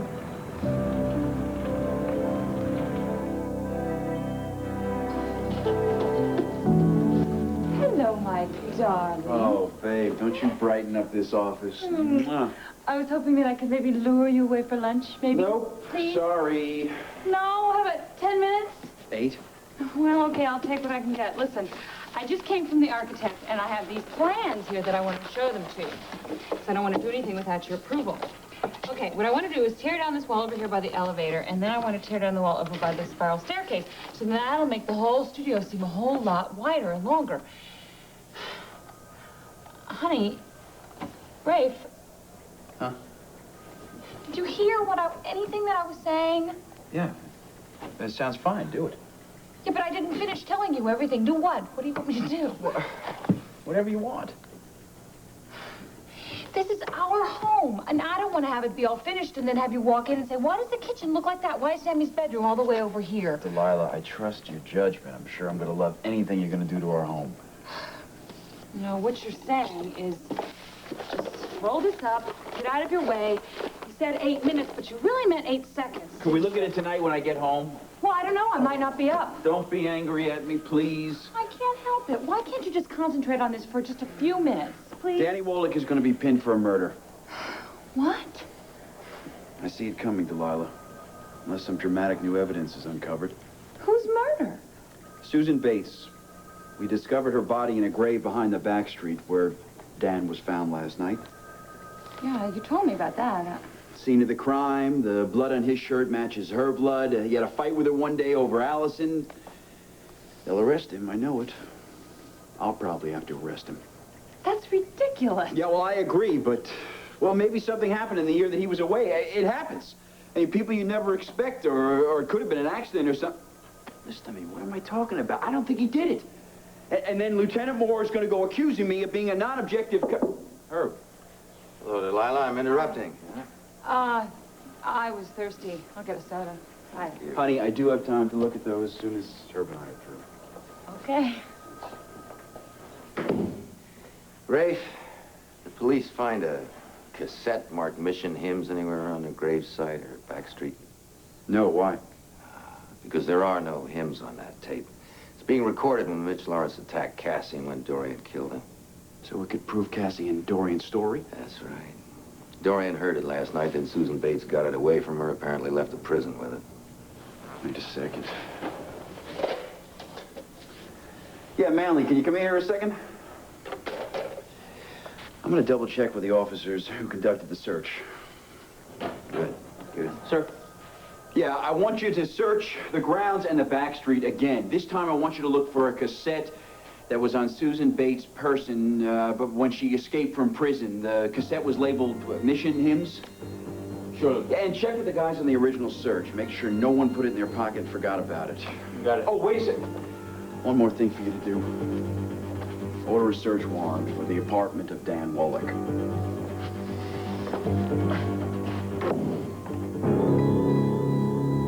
Well, in the monsoon, darling. I don't want to get wet. I'll dry. Okay, well, have fun.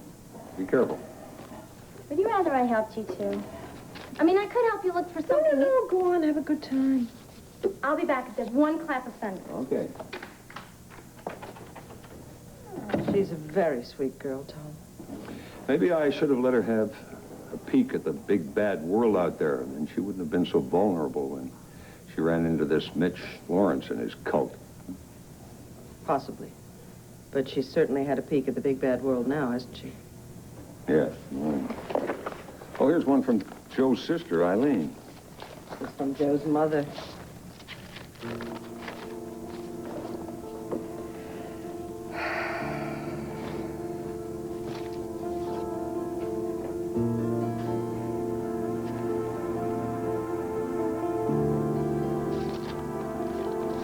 Tom, this is it? What? This is a letter from Joe's mother. In it is a confession similar to the one your mother made to you.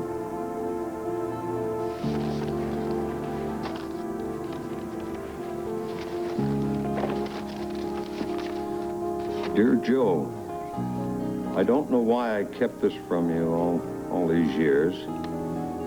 I'm not even sure why I'm telling you now. But, Joe, honey, even though your father and I loved and raised you as our very own, you were actually adopted at birth.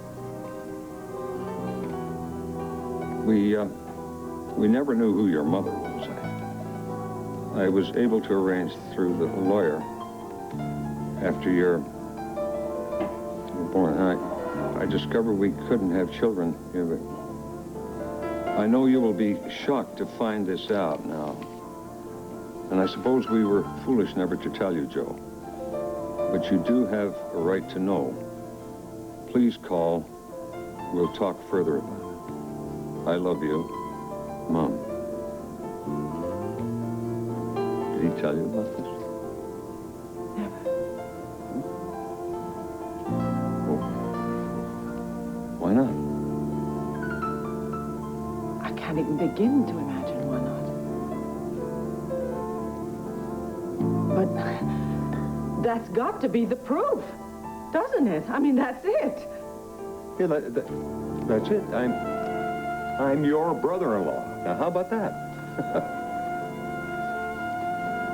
Look, you better get moving, Jane. Now, you're sure you're going to be all right when your pal calls and says he's been framed? No, I'm going to hate myself, but what can I do? I already planted the tape. Look, think of it this way. When the cops find it, you're in the clear. This ought to get Dorian Lord out of prison, huh? Dan's been nothing but a friend to me. He's still a friend. In fact, he's the best friend you've ever had. You know, Vince, you got a real nasty streak, and I don't like it. You know what your problem is? You're just not mean enough. You better get out of here before somebody sees you. All right. I'll talk to you.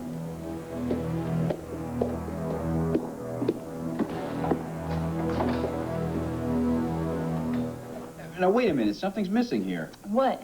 Well, you have your design studio, and Sammy's got her bedroom, which is bigger than ours, by the way.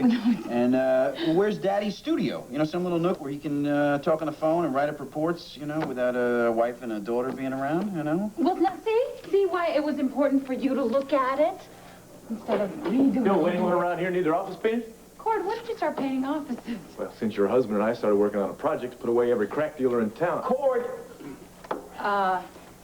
I didn't hear anything. Forget you heard that, Delilah. Scott's waiting for you downstairs with the paint and the ladder and all that. Now, you're going to be working on the 4th floor of the Cameron building. Room 404 is where the meeting is being held. Great. And stay cool. You let Scott handle any action. You're only there to photograph the dealers. Yeah, I know that. I don't know why people are so worried about me playing cop. You followed that lady with the suitcase, didn't you? I was just trying to help out. But look, I'll see you later, and I'm coming back. Big roll of film. Bye-bye. Bye. But don't ask. I'm not even going to. I'm leaving anyway. Okay. No. Be careful. Lieutenant? Oh. Sorry. I've got the search warrant for Danny Wald's apartment. Thanks, Manley. I guess I'm leaving with you.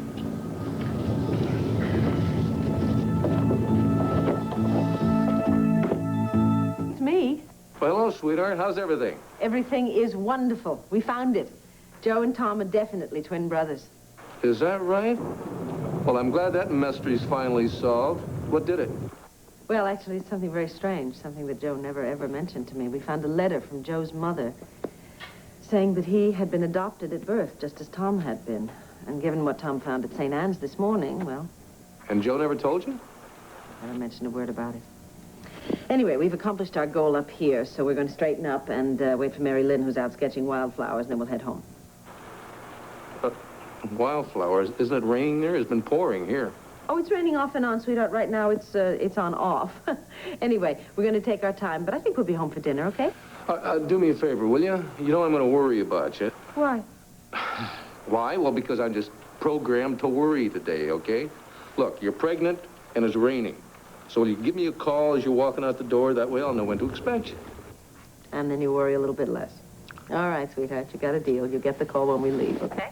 Okay. How's our baby doing? Is he lively today? Oh, she's very, very lively. Just relax, okay? And chill some champagne so you and Tom can drink it when we get home. Sounds like a plan. Love you, sweetheart. I love you too, my darling. Bye-bye. Well, Vicky's fine. Baby's fine. Oh, and Vicky found a letter that confirms the fact that Tom Dennison and Joe Riley were indeed twin brothers. Did she really? That's amazing. Yeah. Well, you can, they're going to be home a little later, so you can join us in a glass of champagne. Oh, no, thanks. I can't stay. Why can't you stay? You can't move, and that seems like a good reason to stay to me. Well, yes, but you didn't even mention to Vicky that I was here. So what? So, I don't know. Well, you all right? Can I get you anything? Oh, no, no, thanks. I'm fine. From the ankle up.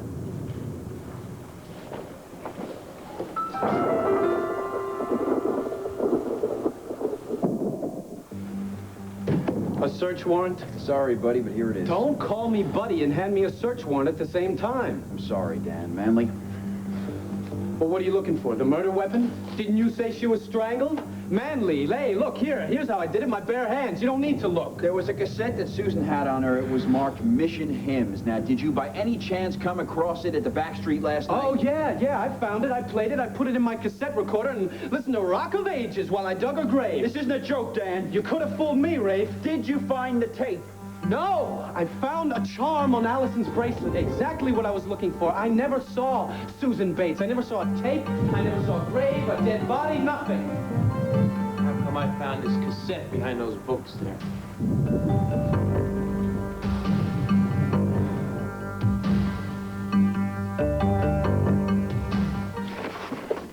Well, anything else, Steady? No, I think that's about it. I'm going to keep this letter that Joe wrote me.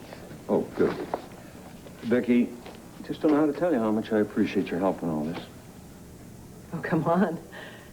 I'm delighted to know that I have a brother-in-law, especially one who reminds me so much of Joe. I'm delighted to know I have a sister-in-law that's such a wonderful woman. I'll, go call Mary Lynn, if she's within shouting distance. Mary Lynn! Mary Lynn! Oh, she'll come back. Vicky. Vicky, what is it? Tom, I'm having a contraction.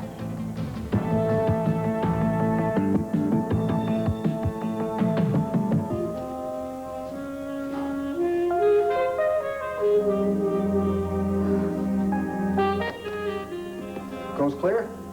Oh, John. Hey, I'm so happy to see you. Oh, what's the matter? Everything. Susan Bates is dead. They haven't found the tape. I'm sure that Warden McFadden wanted that con to kill me, only I can't prove it, and I desperately want to go home, and I don't think that I ever will. Well, sweetheart, of course you're going to go home. John, when? In 5 years? Without that tape, there's no hope for me. Hey, we haven't given up hope yet. I have. Come on now. Where's that Dorian Lord spunk that you're famous for? Disappeared, along with Susan's tape. It'll turn up. It's got to. John, have you heard anything? Yeah. Only that Warden McFadden is, still gonna put you in that heavily guarded private cell. It's even easier to kill me. Don't you see? One way or another, my life is over. Well, I think the ice did the trick. Swelling's down. Oh, good. Now I can go home and get out of your way. Maria, we don't even know if you can walk. Oh, I feel so stupid. Slipping on wet slate like one of your little kids. I'm sorry for being so much trouble. You're not any trouble. Well, then why are you fussing over me instead of working? Well, I wasn't able to concentrate that much anyway. I kept wishing that Vicky would get home, and now that I know she will be soon.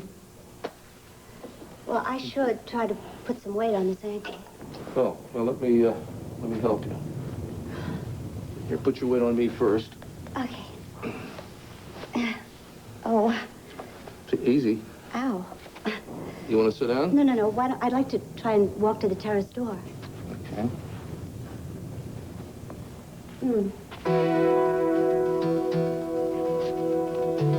Vicky, are you sure it was a contraction? Yes, I'm sure. I've had 2 children, and I know a contraction when I feel one. Okay, we phoned the doctor. I'm starting labor. No. There's a couple of hours at least. But I think we should pack up and go home, all right? Never mind the packing. We will just go, all right? Believe me, there's plenty of time, all right? All right, I'll call Mary Lynn and tell her we have to leave. Good. I'm going to call Clint, and I'm going to tell him to have Dr. Balsam meet us at the hospital, all right?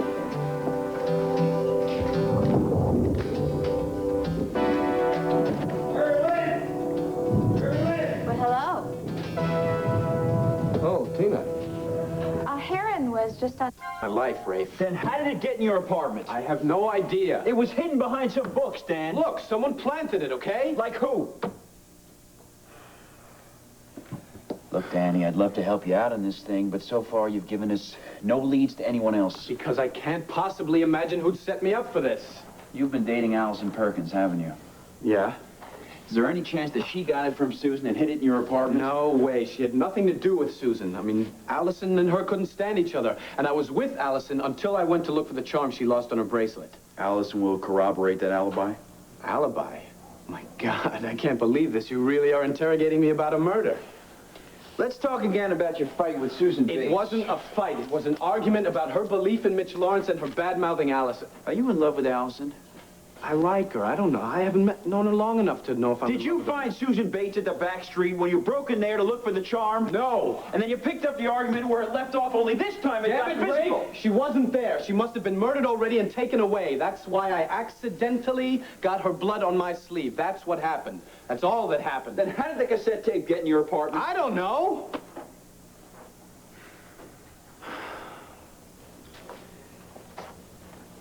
Dan, did you have any visitors today or last night after you came back from the back street? Yesterday, no. Today there was you and, oh yeah, my buddy Jamie Sanders. Yeah, well, what about him? Could he have planted it? Give me a break. Jamie involved with this murder is even more ridiculous than me. Well, in that case, we got a dead body and 2 pieces of evidence that directly link you, unless you can come up with something else. Rafe, don't you think I would if I could? I'm being straight with you, Rafe. You just don't want to believe it. Wrong. I do want to believe it. You're just making it damn hard. Rafe, you've known me for years. Larry Woollick's son, remember? Do you think he would raise a kid who could strangle a woman he hardly knew? You were gone for a year, Dan. A lot of things could have changed you. But they didn't. I was a rebellious kid who had to get away, that's all. I traveled, I had fun. I didn't go to killer school or anything like that. You're gonna book me for this, aren't you? I have no choice. Man, am I glad I came home to get my life together. Well, don't I get a phone call or something? I'm sorry, John.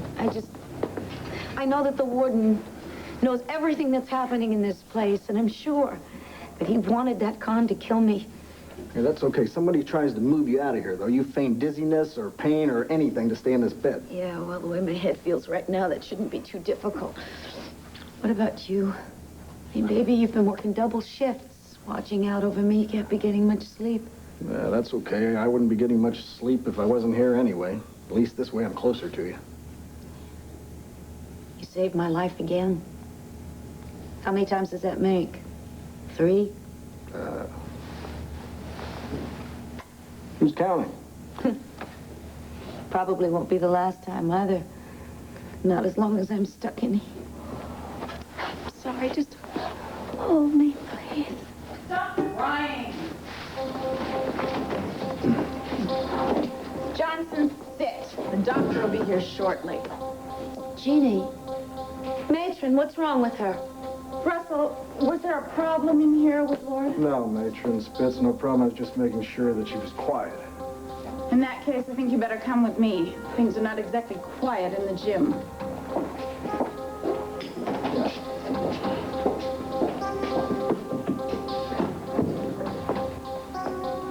Jeannie.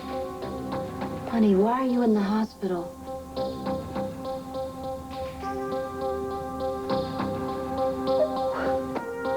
Oh, my God. Who did this to you?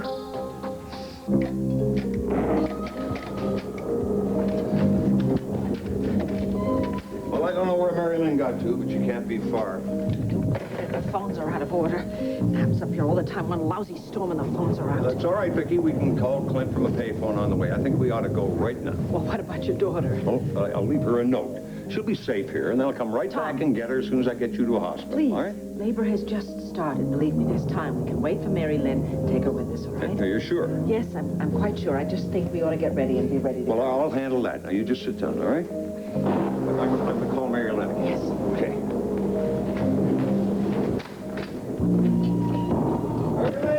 Dear God. Dear God, please don't let Clint miss this. Mary Lynn! This is the birth of his child. Don't let him miss it. Well, hello. Oh, Tina.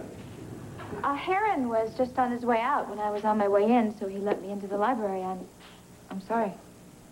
What are you sorry about? For being in the library? No. Well, no, it's just that... I sprained my ankle, Tina. Clint was helping me to try to walk on it. Oh, how did you manage that? Oh, the terrace is very slippery when it's wet, and down I went. I think you better sit back down again. Clint, I really think I You're could not drive doing too well. Well, drive myself home. No, I think we just better put some more ice on it, okay? Okay. Well, and where is Vicky? At the mountain cabin. She and Tom Dennison found proof that Tom really is Joe Riley's twin brother. Well, that's great. Now, you got enough ice? It's fine, thanks. Good. So, Tina, what can I do for you? Actually, I'm trying to find my husband. When I called the Banner, they said he was on his way over here. True, but he already left. To go where? I'm not sure. Are you telling me the truth? Do you know what's going on? You sound like a jealous wife. No, I am not being jealous. I'm just concerned because he is on a very dangerous assignment. In fact, I think it's something to do with crack dealers. Well, if you already know, why are you asking? So he is. Clint, how could you do that? Hey, look, I didn't assign him to it. It was his idea. He pushed for it. Well, you could have said no. Excuse me, I don't understand. What does my son have to do with crack dealers? He's secretly photographing some drug dealers as they enter a building for a meeting this afternoon, and there's a police officer with him. Well, why couldn't the police find their own photographer? I'm telling you, the whole thing was his idea. Rafe Gerritsen went along with it. And he probably would have done it even if I had forbidden him to. So where is this meeting taking place? Now, Tina, I'm not going to tell you that. You know why? Because you'd trot right on over there and blow his cover. No, I just might go over there and drag him out of there before he gets hurt. Now, where is he? I have a right to know. Tina, you are being foolish. Now, Clint is absolutely right. Oh, I see. Now, so being concerned and in love with my husband makes me a fool. No, it doesn't. But to put him on the spot when he's trying to work under cover, damn sure it would. Well, maybe I would just happen to get there in time to call the doctor. In fact, I might even save his life while you two are so busy playing house. Tina, wait a minute.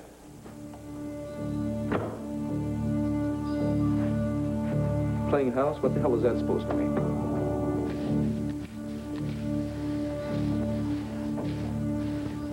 We're doing all right, huh?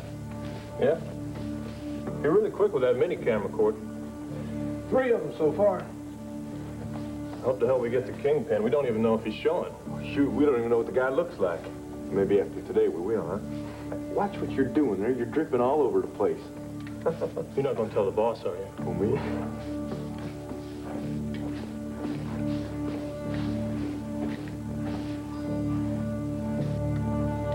So, figure it'll take about another 2 days on this job, and then we'll just make our way over to the Clark building, huh?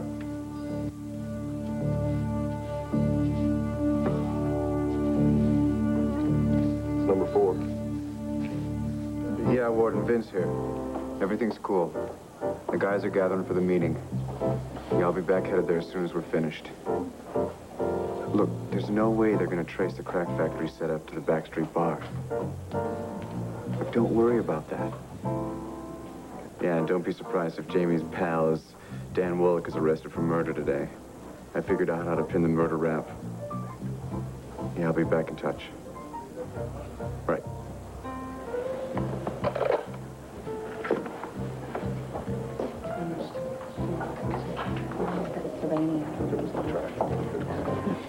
Well, thank you for coming, Dr. Wollich. No, I know it's your day off. It's quite all right. Would you like to sit down over here? Would you like something to drink?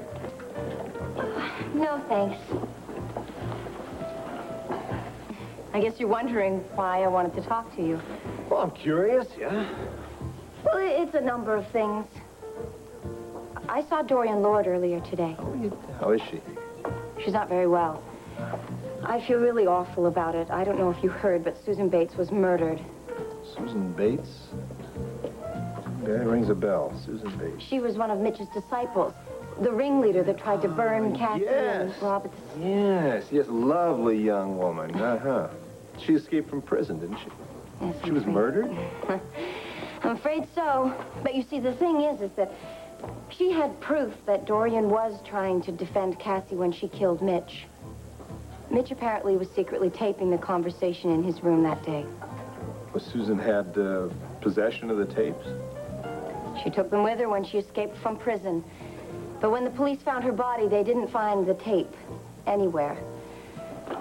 Anyway, now I realize that I was wrong to believe that Cassie was trying to seduce Mitch. But there's nothing more that I can do for Dorian. Well, Allison, why the jury convicted Dorian is something we'll never know, not on such little evidence. But in any case, you shouldn't feel so guilty about it, not about yourself. I realize that, but I still don't feel very good about it. Well, I don't understand what this has got to do with me. After I left Dorian today, I realized that there was nothing that I could do to help her, and that the only thing I can really do is to try and help other people. Well, I guess I just wanted to thank you for allowing me to do that by working at the hospital. And also to let you know how much I appreciate your son. Thank you. He's a good kid. He's got a lot of objectivity about him. He tends to forgive people their mistakes. What about you? What I mean is, do you approve of Dan dating me? Why are you asking? Well, he said something the other day to the effect that you didn't. I guess my real reason for wanting to talk to you is that I just wanted to try and convince you that I've changed. I'm a different person now, and you don't need to worry about Dan being with me. Allison, my only concern is that Dan came back to town and immediately started dating you exclusively. When I think he should be spending his time trying to figure out where he's headed. Is he going to school? Is he going to get a job? Something, you know, that sort of thing. Yeah, well, we talk about that sort of thing. We have a very good rapport. We just really like being together. I guess I don't see that there's anything wrong with that, is there? I would never want to do anything to hurt Dan. I'm not a bad influence on him. I know that. I know that, and believe me, I have nothing personally against you. I frankly think I would be uptight if Dan were serious about any young woman right now, because I think he's got other priorities to deal with. I understand that. I guess I was just afraid that you might try to sway him from seeing me, and I want you to realize that he's a really important person to me in my life right now. Excuse me, Dr. Woolen? Yes. You have a phone call. Maybe you rushed back to the hospital. Thank you very much. Hello? Dad! Oh, God, it's good you left a message where you were. Dan? Yeah. Well, hi, I'm sitting here talking with Allison right now. Well, that'll save your phone call. Listen, I need some help. I'm here at the police station. Rafe Garrettson is about to book me for the murder of Susan Bates.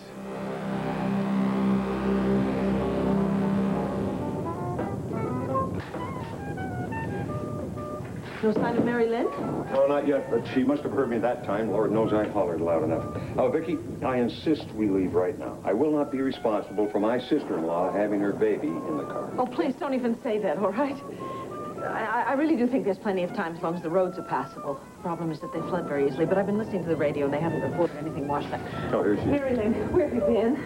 Down by the lake. I was sketching. Honey, we have to leave right now. We have to get Vicki back to Landview. She's had some contractions. Oh, my God, you're in labor?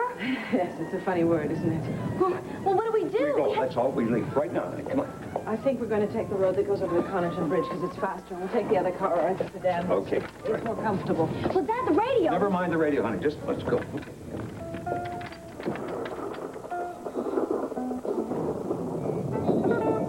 We interrupt our regularly scheduled programming to bring you the following report of flooding in the area. Roads to be avoided on Mountain Pass between Sterling and Avery. And the police report the Connerton Bridge has been closed.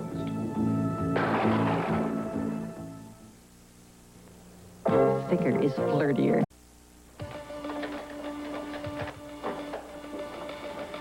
Good timing, Herb. I was just about to play it. You didn't hear it yet? No, I've been too busy with the Susan Bates murder. I booked Dan Wolick. Now, Rafe, why would that kid do it, huh? I don't know. The tape was found in his apartment, Herb, hidden away. He thinks he was framed. He has no idea who did it. All right, let's deal with him later. Play the tape. Right. Had enough? You ready to make love now instead of war, Cass? Oh, hit you a little too hard, did I? Well, I know how to bring you around, my lovely. You better wake up for this, Cass. He's gonna be the best you'll ever get. Dorian, I'll kill you both.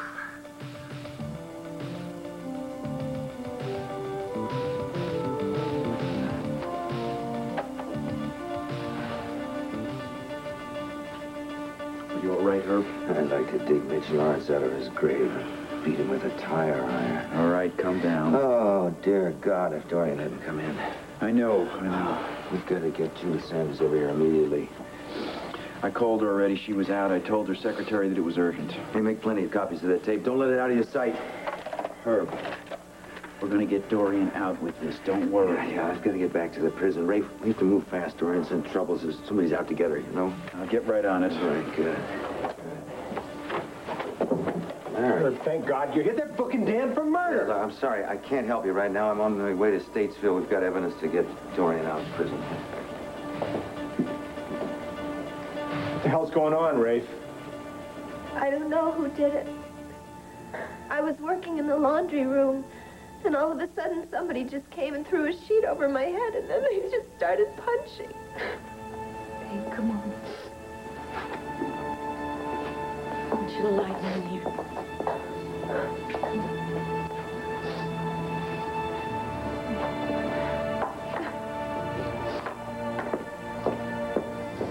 Why did they do it? I don't know. Maybe it's because I started the demonstration the other night. So terrific. This is all my fault, huh? Well, maybe it's not that. Maybe it's because I helped Diane out. She was so freaked when they took us to... Or maybe somebody just doesn't like my looks. Does it really matter around here? Jeannie, you've got to tell me where it is that you go when they take you out of here at night. Otherwise, this situation is never going to end. Dorian, you've got protection. I got nobody. You've got me. But you're going to leave. You're getting out soon. And the rest of us will be left. We could be killed. Look, this was a warning. And I got the message. You got to stop being so afraid of them. Otherwise, they're never going to stop. Somebody has got to have the courage to speak up, and that somebody has got to be you, and it's got to be now. Dorian, if you say anything to Herb Callison or John Russell, it's all I won't over say for me. I don't anything, believe Jeannie. you. I promise you. I won't say anything until we have all of the evidence we need to make sure that everybody involved in this thing is arrested at the same time. That way, there won't be anybody left to hurt you or any of the other women in here. Jeannie, tell me, where is it that they force you to go? And what is it that they force you to do? Damn.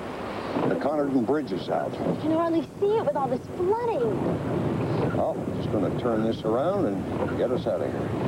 Vicky, how far is it to the next road to Landview? Oh, it's only a few miles. It's not really a very big disaster. Just that we're all very tense. Well, we're all going to calm down. I am personally going to calm down and back this up and turn it around.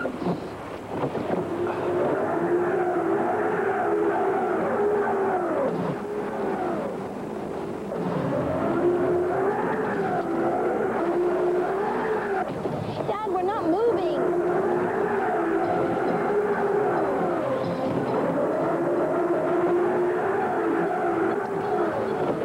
Well, ladies, we are stuck. We are very stuck. Those contractions are coming closer together, huh?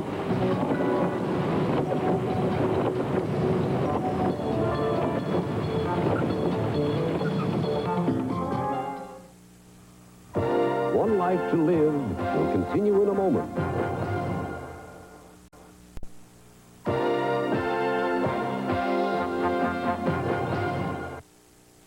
How is Bobby Ewing coming back on Dallas? Monday, we'll ask Patrick Duffy, plus Tony Danza. Also next week,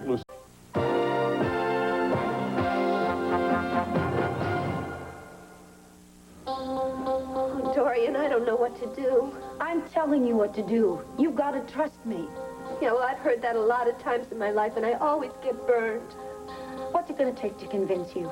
I am not going to desert you. I am not going to make matters worse for you. What I am going to do is put a stop to a situation that has become increasingly dangerous, not just for you, but for Charlotte and all of the other women in here.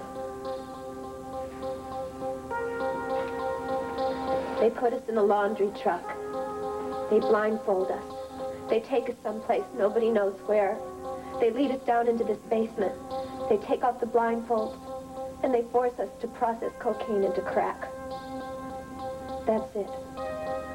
And what can you do about it? First, I have to let that sink in. A lot of scenarios entered my mind, but never that one. Pretty convenient, huh? Inmates processing coke. That's just what we need. Some more pathetic addicts in this world. I mean, kids are dying of this stuff. Babies are being born addicted to it. And the warden and Matron Spitzer, those greedy pigs. They'll kill us if anything goes wrong. Jeannie, where is it that they take you? Is it some kind of a house or a factory building? It's some kind of bar, restaurant place. You can tell that, but it's been closed down. You think it could be the Backstreet Bar? That's where they found Susan's body, buried behind the back street. Susan's dead? Yes, I just heard about it from her. They killed Susan. Well, you might as well start digging my grave right now, Dorian. I want you to calm down, because you and I have a lot of talking to do and a lot of thinking to do before Dorian, they separate nothing us. can be done. Don't you understand that? That's why I didn't want to tell you anything. If you tell Herb Callison and they send the police to the Backstreet Bar, they're going to know I'm the one that told you. Jeannie, did they take anybody out of here last night? No. We were all surprised. That's because they probably moved the crack factory. With Susan's body being found at the back street, police all over the place. They have to find a new location. Exactly. Drugs. I don't know why that was the last thing to enter my mind. Okay, Jeannie. It's going to take a lot of thinking to bust this one open.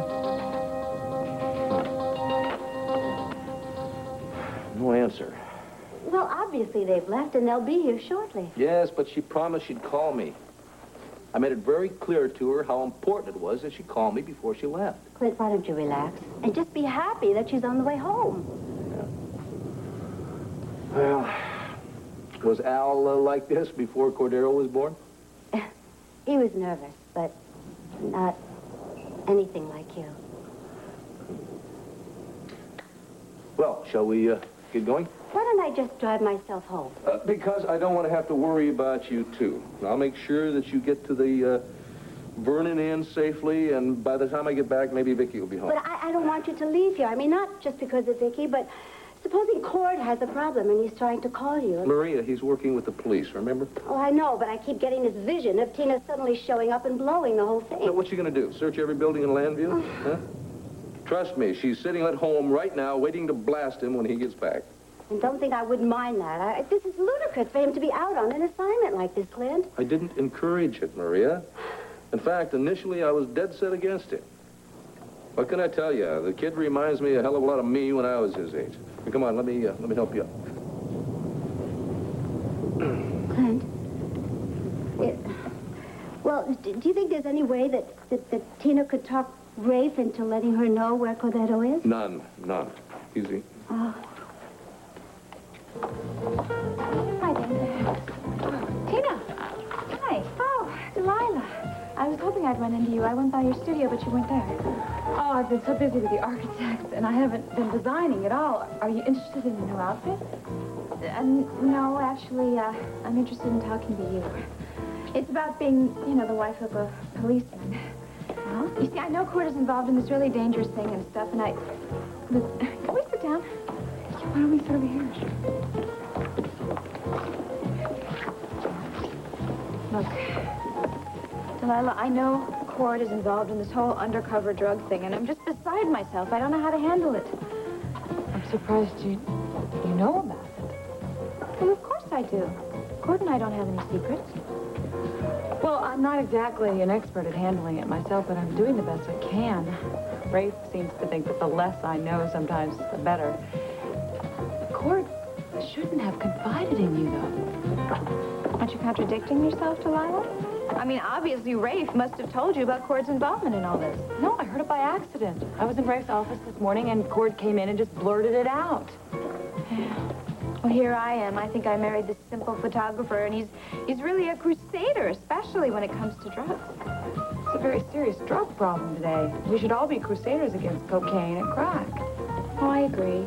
I do. It's just that, at least with Rafe, I mean, you knew he was choosing a dangerous life. And in Cord, he didn't make that choice. And all of a sudden, he's out there risking his life at I forget where it is. Is it the Berlin building, is that it? Cameron building, I think. Yeah, the Cameron building. But listen, what do you suggest I do to get rid of all this anxiety, to help with it? You want to have lunch today? Well, actually, I'd love to, but you know what? I really think maybe the best thing is for me to keep busy. So since you're closed, I think I'm going to go shopping at La Elegante. That'll really help. Listen, thank you so much for talking to me about it. And maybe the four of us can get together and have dinner, huh? How about the five of us? Oh, yeah, it would be great to have baby Sammy along. All right.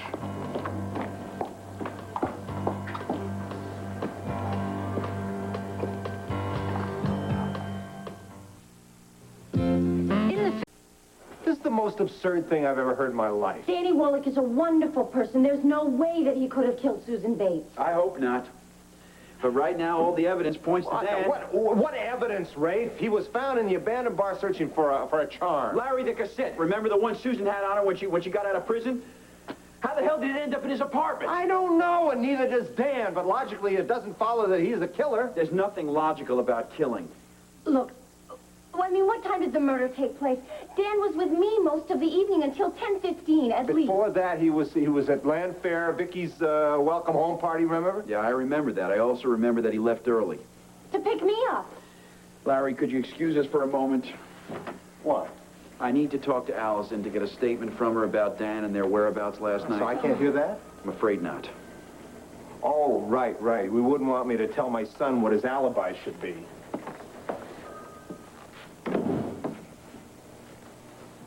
Have a seat.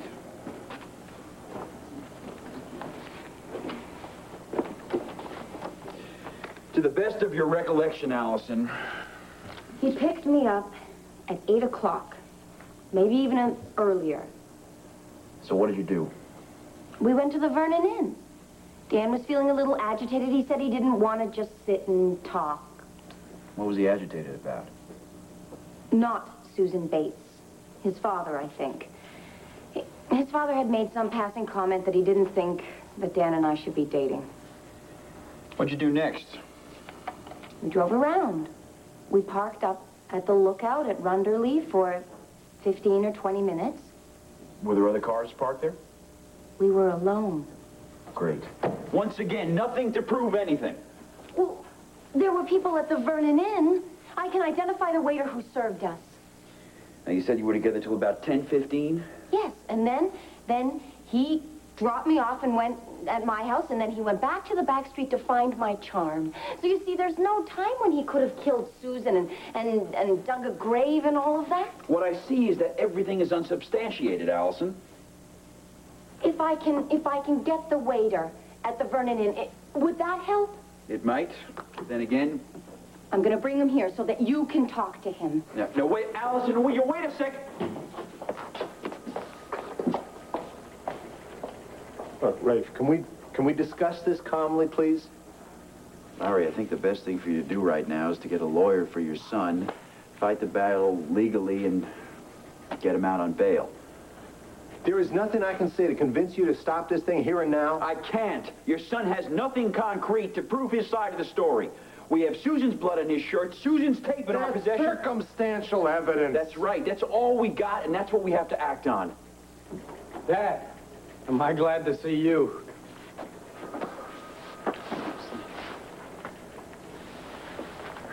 Can I talk to my son alone, Rafe? Yeah, you can take the office for a few minutes. This is... You're supposed to have killed some woman you barely even knew? Uh-huh. And they've got it all figured out, too. Dan, I'm going to ask you something. I want you to answer me straight out. I don't want any defensiveness or anything like that, all right? Is it possible, just possible, that Allison Perkins did this thing and then planted the tape in your apartment? No way. She was with me. I left to go back to the bar. The blood was already there. It's not possible. But there was time before you picked her up. Rafe Garrettson is saying that Susan Bates died between 8 and 10. Then there was a grave to dig. No, it's totally impossible. And I'm not talking from my heart, I swear. Okay, I had to ask. I understand. I mean, but who would want to go to so much trouble to set me up for this? I feel like I stepped off the planet already. Right. First thing we do, we get a lawyer. Someone who can handle this thing. No, I can't believe I'm causing you more problems. Now stop it. You're not doing... Dan, we're going to get through this crisis together. All the way. All right. All right. All right.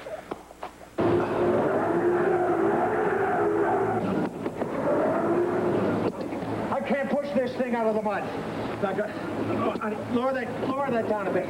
I can't push this out of the mud. I'm going to go and look for a telephone. No, Dad, if Vicky has his baby, I'm not going to be of any help. Honey, I was a medic in the Marine Corps. What can I do? Did you ever deliver a baby? No, Marines don't have babies, Vicky. Look, Mary Lynn, honey, you're going to have to go for help. Okay? There's a telephone back there. Dad, I Under a mile, all right? Don't worry about There me. on the left-hand side. I'll be fine. All right, Lucy, you be careful. Okay. Okay.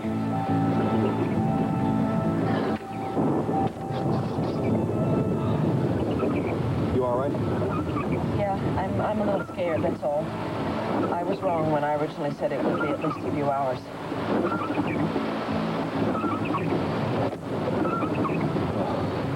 By the way, welcome to the family. Thank you. Thank you. Now watch.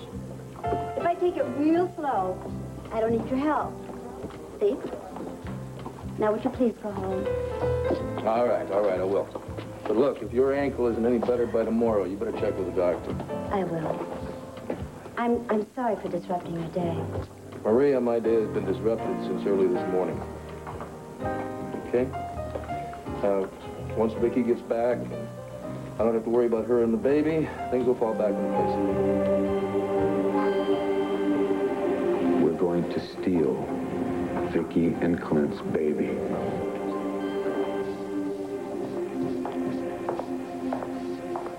Sounds like someone else is coming. And she's wearing high heels.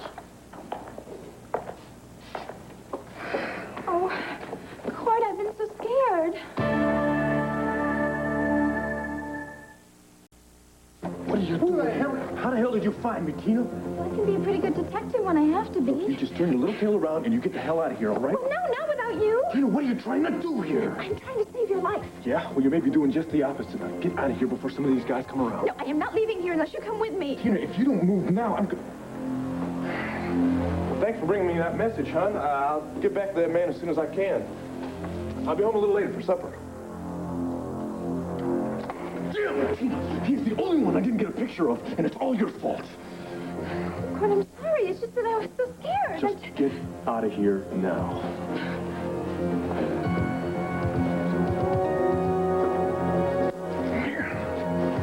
I can't believe that doctor hasn't shown up yet to look at you. Probably just as well. Who knows who he works for?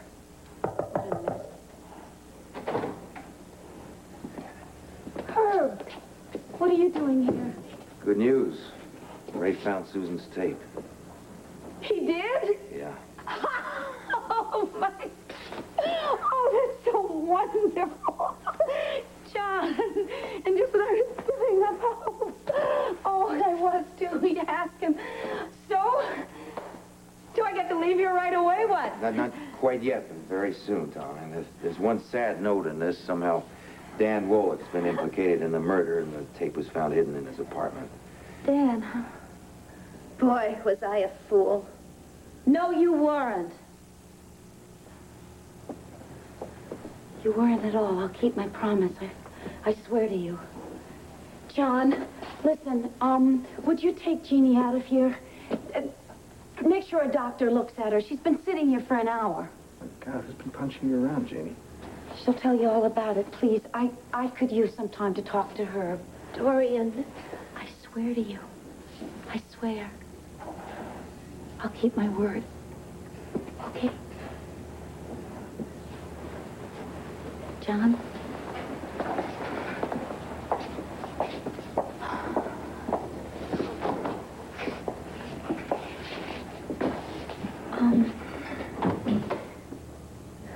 Okay, this is going to shock you as much as it's going to shock me to say it. I don't want you to tell anybody about that tape. There are a lot of things going on in this prison. A lot of bad things. I'm going to find out what they are and put a stop to them.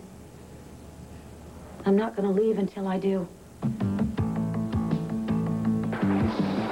It's been about 15 minutes. Mary Lynn should be at that phone by now. Yeah. You all right? I must say I'm usually an optimist, but I think if the ambulance doesn't arrive here in about a half an hour, I'm going to be wishing that you were a medic for the WACs instead of the Marines. So am I. But you know, it happens, doesn't it? I mean, babies are born in cars every single day. And as long as there are no complications, there's no reason on earth that we can't take care of it perfectly well, right? As long as you don't faint. You're not going to faint, are you? No, Vicky, I'm not going to faint. I assure you I will not faint. I just couldn't hold my head up in front of me if I did. I wouldn't do it. I'm too embarrassed for you, for Clint, for Joe, for everyone. Listen, we're going to make this. We're going to make it fine. If it happens. If it happens. But oh, I pray to God that Clint doesn't miss this. This could very well be the birth of his only child. And he deserves to be a part of it.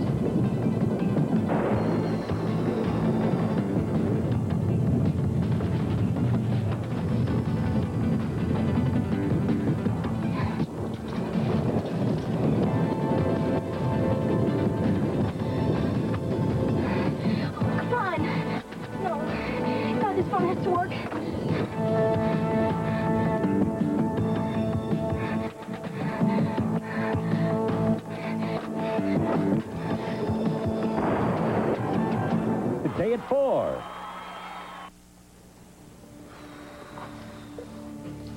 Always like this? No. Last time I was yellow paint with white trim. No, I mean like when you're a cop on a stakeout, waiting hours and hours for something to happen. When was the last time somebody went in there, huh? Since your wife made her little surprise visit. You know, I don't know what the hell she thought she was doing here. That guy really stopped and got a good look at her, didn't he? I would, too. She's a good-looking woman. Come on, don't walk on eggshells with me, Scott. Tell me the truth. You think she blew her cover, don't you? I think something stinks about the whole scene all of a sudden. And experience tells me when I get that feeling on a stakeout, the time has come to put the disguise away and get the hell out. Aaron, any phone calls while I was out? Well, only a few business calls, sir, but not a word from Mrs. Buchanan. Damn. You know, I've lost all track of time. How long have I been out of the house? Just long enough to drive Mrs. Roberts to the Vernon Inn and come back, sir. No more than 30 minutes. I called the cabin several times. There's no answer. Well, they must be on their way home, sir. Yeah. I heard the weather report on the radio in the car when I was driving back here. They're calling for rain and thunderstorms up in the mountains. I'm worried about the drive back. Well, we can depend on Mrs. Buchanan's strength and common sense. You know, even if it was a hurricane up there, I'm sure she's all right. Yeah, I hope so. Clint, I've got to see you. I'm afraid I did something really awful. Tina, now what is it? I got a lot on my mind. You know how Cord was doing all that undercover stuff for the police at the Cameron building? Yes, yes. Wait a minute. How'd you know it was a Cameron building? Oh, no, wait a minute, Tina. Don't tell me. You didn't. Clint, I had to go see him. I've just been so worried. You went over there? You took a chance on blowing his cover? What the hell is wrong with you, Tina? Are you out to destroy everybody you know? You okay? Mary Lynn must have gotten through to somebody by now. Police, hospital, somebody. Any minute now, you're going to see a flashing red light, and they're going to roll up here and take you away to a hospital. Doing good. Doing good. They are good in the right time and the right place. My God, Tom, I cannot have this baby without Clint. Vicky, it's going to be fine. I just know it is. Everything's going to be all right. Could any of us ever have imagined this? Having a baby in the backseat of a car, stuck in the mud in a thunderstorm, with Joe Riley's twin brother. I don't even believe that this is happening. Just keep looking for that flashing red light, okay? Daddy, I couldn't get through. The phone was dead. No! Explain to me what this ridiculous game is all about. I only wish it was a game, Jamie. Murder? Are you kidding? I mean, did they arrest you? Yeah, fingerprints, mugshot, the whole bit. It wasn't anything like it was in the movies. It was scary as hell. Well, if they arrested you, why are you here? My dad. He must have mortgaged his soul to put the bail up for me. Well, it can't be that bad. I mean, they don't let vicious killers out on bail, do they? What are you asking me for? Who the hell is this Susan Bates girl, anyway? She was one of Mitch's disciples. Did you even know her? She said some lousy words about Allison to a reporter. I went and talked to her, and that was it. They can't possibly have any evidence on you. It's just circumstantial stuff, but none of it makes any sense. Like what? Well, I told you I got that blood on my shirt, right? Yeah? Well, they checked it. It wasn't mine. Then they found Susan's body. I heard something over the radio about the body being found behind the back street. Well, the blood on my shirt was Susan's. Well, how did you get it on your shirt? I don't know. Apparently it came off the edge of the bar at the back street. That's all I know. Look, I wish the blood was the only thing. There's more? What else? Yeah, the cops came here searching this place, looking for a tape that belonged to Susan Bates. Something about hymns or something, they said. No way. Don't tell me. Yeah, they found it. I don't know how the hell it got in here. I never even heard of it. I don't own a cassette player. Someone's trying to frame me. Take it easy. There's got to be a simple explanation. Nothing to do with you. You know where that tape was?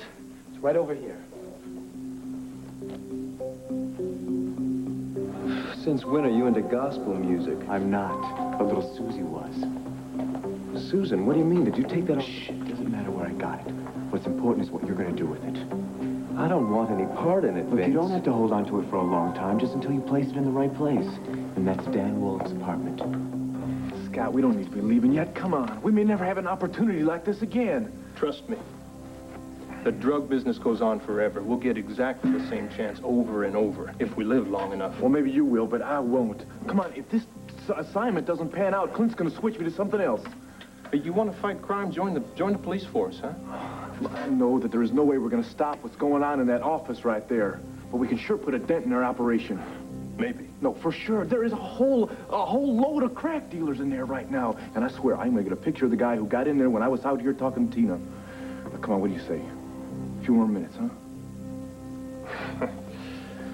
I just wish I was getting paid painter's wages instead of cop pay. Thank you, man.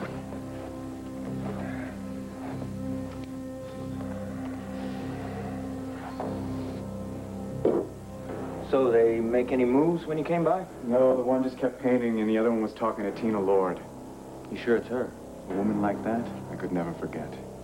She got married a couple weeks back to a photographer from the Banner or something. But that's him out there right now. Well, he ain't painting that hall because he lost his job as a photographer. You said it.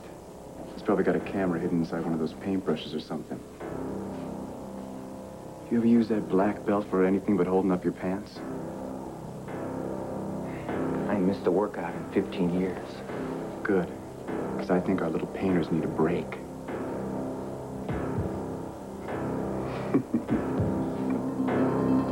So don't be angry at me. I'm already scared to death as it is. You've got good reason to be scared, Tina.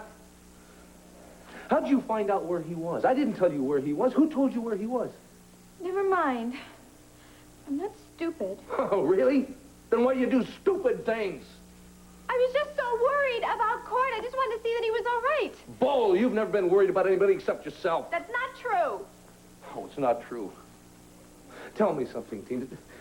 Look, I don't care how you feel now, and I don't care how you felt then. I just want to know this. Did anybody see you when you were with Cord in the Cameron building? Just one other guy other than the guy that Cord was working with. Just one.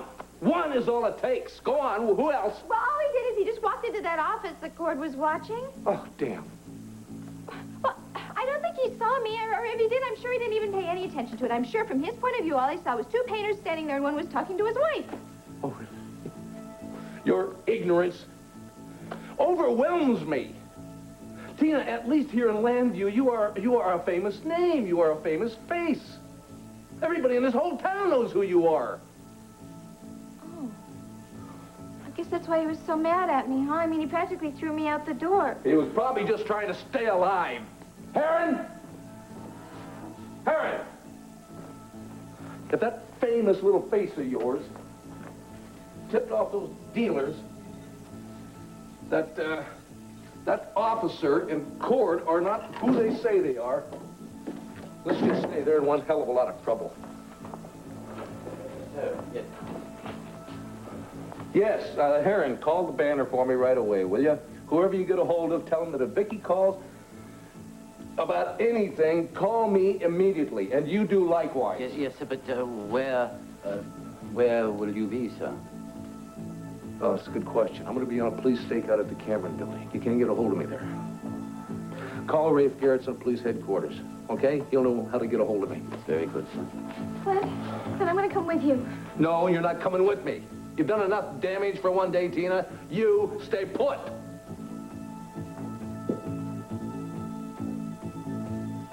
I didn't see anybody, Dad, and I tried to stop the cars, but they just went by. We have to do something. Now, don't you worry about anything, either one of you. Now, Mary Lynn, make sure all the doors are locked after I leave, and don't unlock them until I get back. Dad, where are you going? Going for help. I'm going to get us to a hospital one way or the other. Hang in there, okay? I'll do my best. Okay. I'll be back as soon as I can. Mary Lynn, have you got your watch? No. Okay, take this one. And time Vicky's contractions, beginning with the next one, okay? Now, when they become closer together, how close?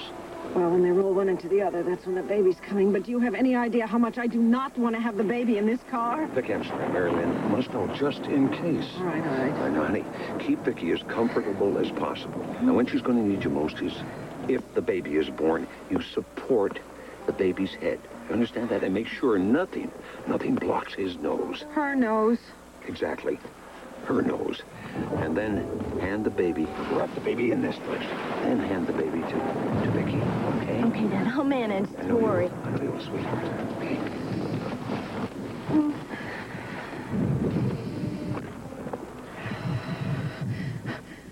Hey, are you all right? Mm-hmm. Of course I'm all right.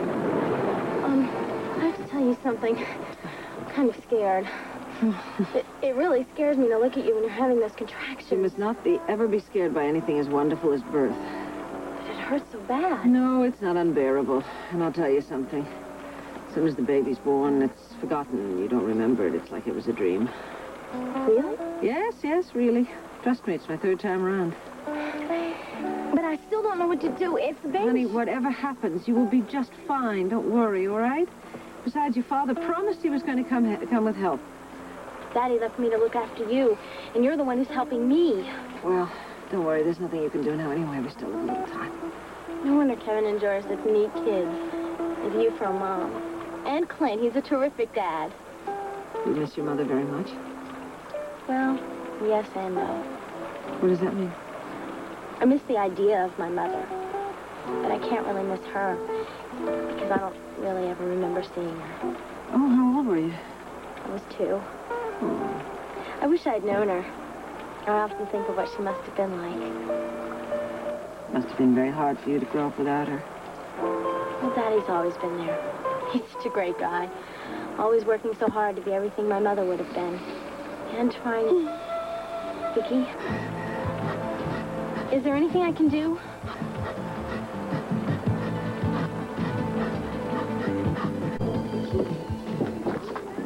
Hey, Bob, what brings you to the hospital?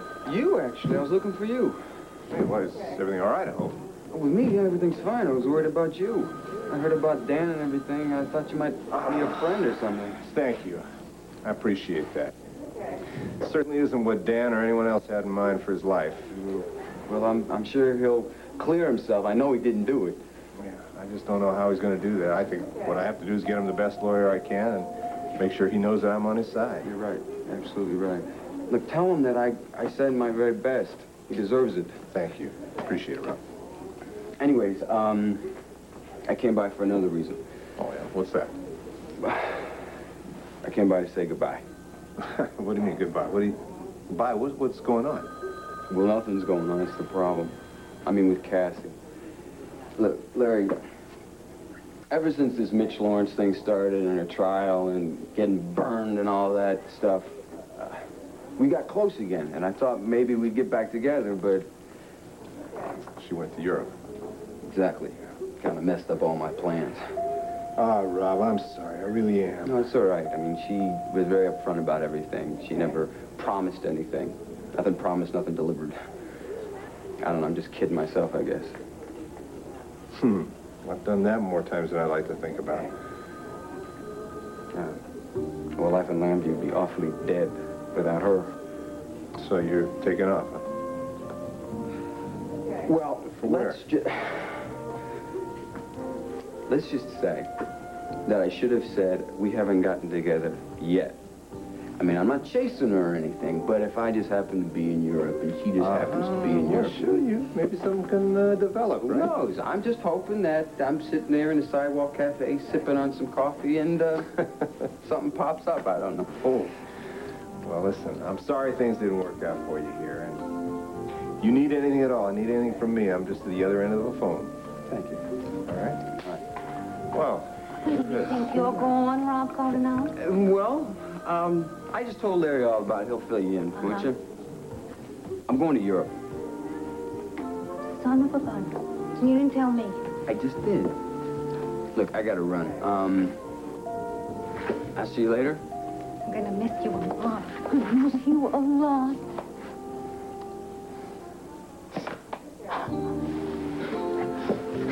You're running away from us, huh? When do you think you're gonna come back? I think it'll be a while. You take good care of yourself. I will. see you later, Doc. All the best, kiddo. Stay in touch. Yep. He's so sad. It hurts to just see him. What did I ever do to anybody that they want to set me up for murder? Somebody must really hate me. Come on, it probably doesn't have anything to do with you. You're saying that the person that killed Susan needs to pin it on someone, and there I was? I can't buy that. There's just too many coincidences. Look at it this way. It's an old building. This apartment has been rented to dozens, hundreds of people in all that time. Somebody probably just still has a key. I thought of that already. The landlady says that every time the apartment's vacant, she changes the locks. Dan, everybody likes you. You don't have any enemies that I know of. Well, the person who's setting me up, I must not know them, because the only people who were in this place were you, Allison, and my father. And it can't be any of you. That's what's driving me nuts. Come on, you know it's not me or your dad. But Allison was pretty close to Mitch Lawrence, and so was Susan Bates.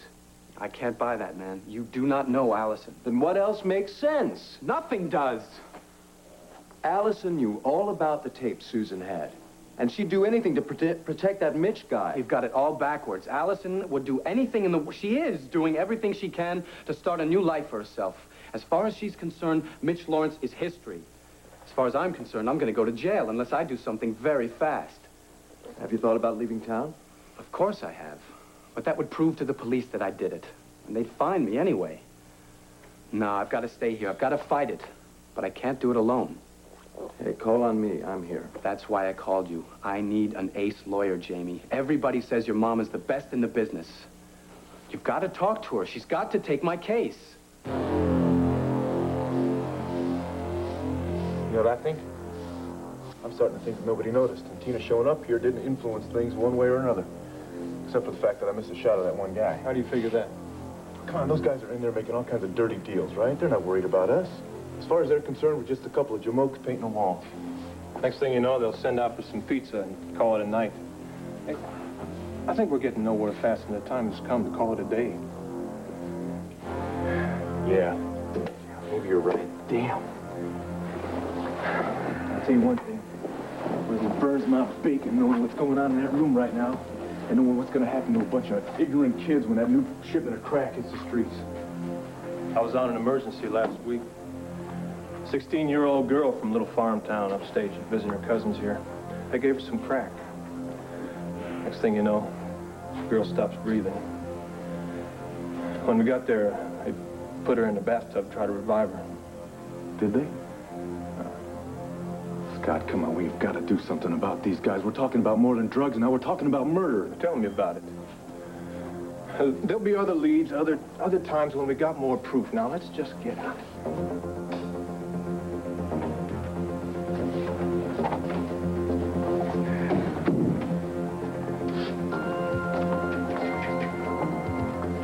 Say, buddy, you got a light? Right. Yeah.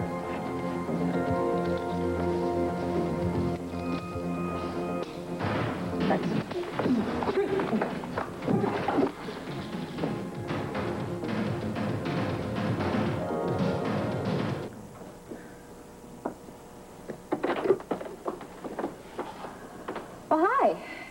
I don't know exactly why you want to move to the Vernon Inn with the rest of us, but welcome. Tina, good heavens, how did you know I was here? Well, you happen to be a very well-known person around here, and the concierge also knows that I know you, so, aren't you going to invite me in? Of course. Come on in. Thank you.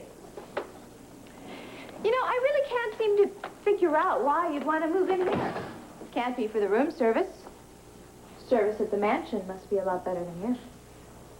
I'm really not interested in discussing why or where I'm living. It was a personal decision. Yeah, I also can't imagine why you would leave Asa for Pete O'Neill. I mean, Pete's very nice, and he's very good-looking, and... What are you doing? Working for the intruder? Digging up some dirt?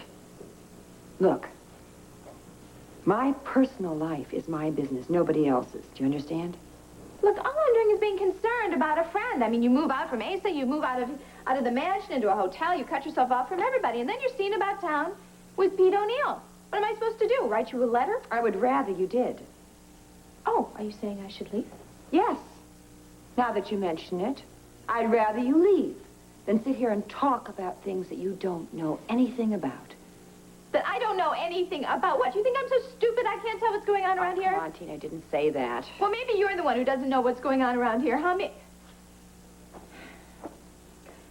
Look, Pamela, I'm sorry, all right? I really am concerned about what's going on in your life. Can't you see? I'm just trying to make conversation. Why? What's wrong? I'm scared to death. Pam, I think I might have done something to put Cord's life in danger. Oh, Tina, I'm sorry. What happened? I don't know what happened. All I know is that if something happens to him, I'll just die. Oh, Tina. Lord, what have you done now? Don't even think about it, fella. Look, pal, I don't know what you want here. I don't have any money on me. I just want your camera. Come on, hand it over. Well, camera, what are you talking about? I'm a painter, pal.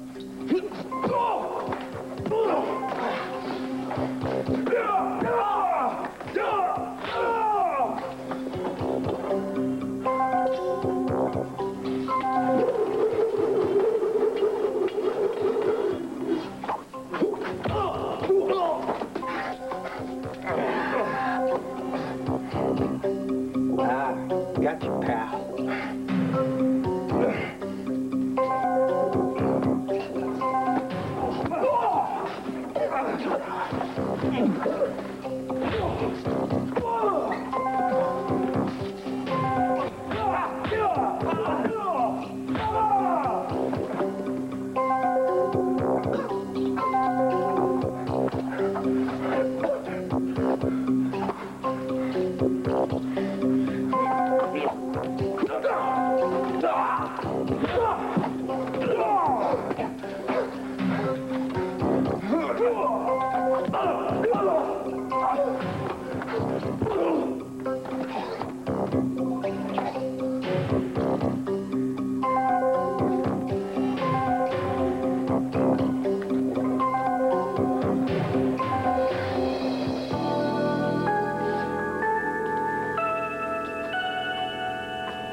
knows his stuff. No kidding. Clint, you said it was going to be dangerous, but I didn't know how dangerous. How's your arm?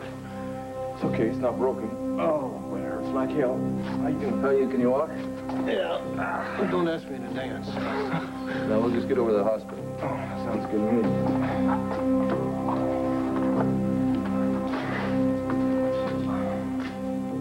50, 51, 52, 53, 54, 55, 56, 57.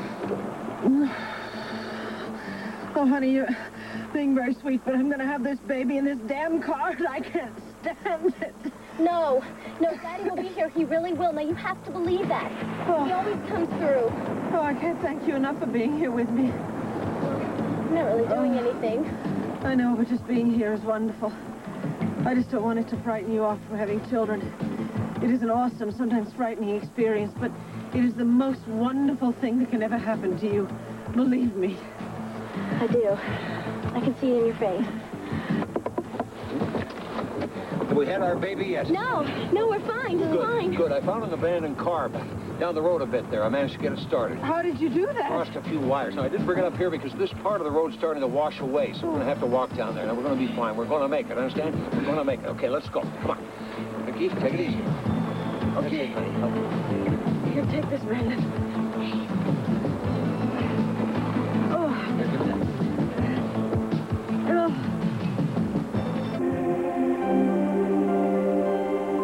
Why my mother? Because she's the best lawyer in the business. Come on, she's working for the DA's office or something. Yeah, I know, special prosecutor. But I heard that her job is over and she's opening her new office. The last time I saw her, she said she didn't have time to answer the telephone, so I don't know how she could possibly... She has to. And then there's the money problem. She has to charge astronomical rates. I mean, I'm sure she'd give you a break, but it's going to be tough. Look, I don't give a damn about the money. This is my life, man. Okay, the bottom line, I will talk to her. But don't be surprised if it's a negative, okay? She's got a lot on her mind. She and my dad, they're having a lot of trouble. Yeah, well, I'm sorry to hear that. It's been going on for quite a while. She's trying to work things out. I wish them all the luck in the world, but I need a lawyer. Look, you're my friend, right? Of course. Well, if I can't ask my friend, who can I ask? Okay, I will absolutely ask her. I just don't want you to get your hopes up, that's all. You really think she's going to say no? You want to know what I really think? I don't think you're going to need a lawyer at all, because this case is never going to go to trial. Oh, let me look into that crystal ball of yours, Jamie. There are two things that I'm sure of. One, that my buddy Dan is innocent, and two, the cops are going to find the real killer once they start looking. They have no case against you. I keep trying to tell myself that. I know it, you know it, but will the judge and jury know it? I'll tell you, Jamie, this whole thing scares me to death.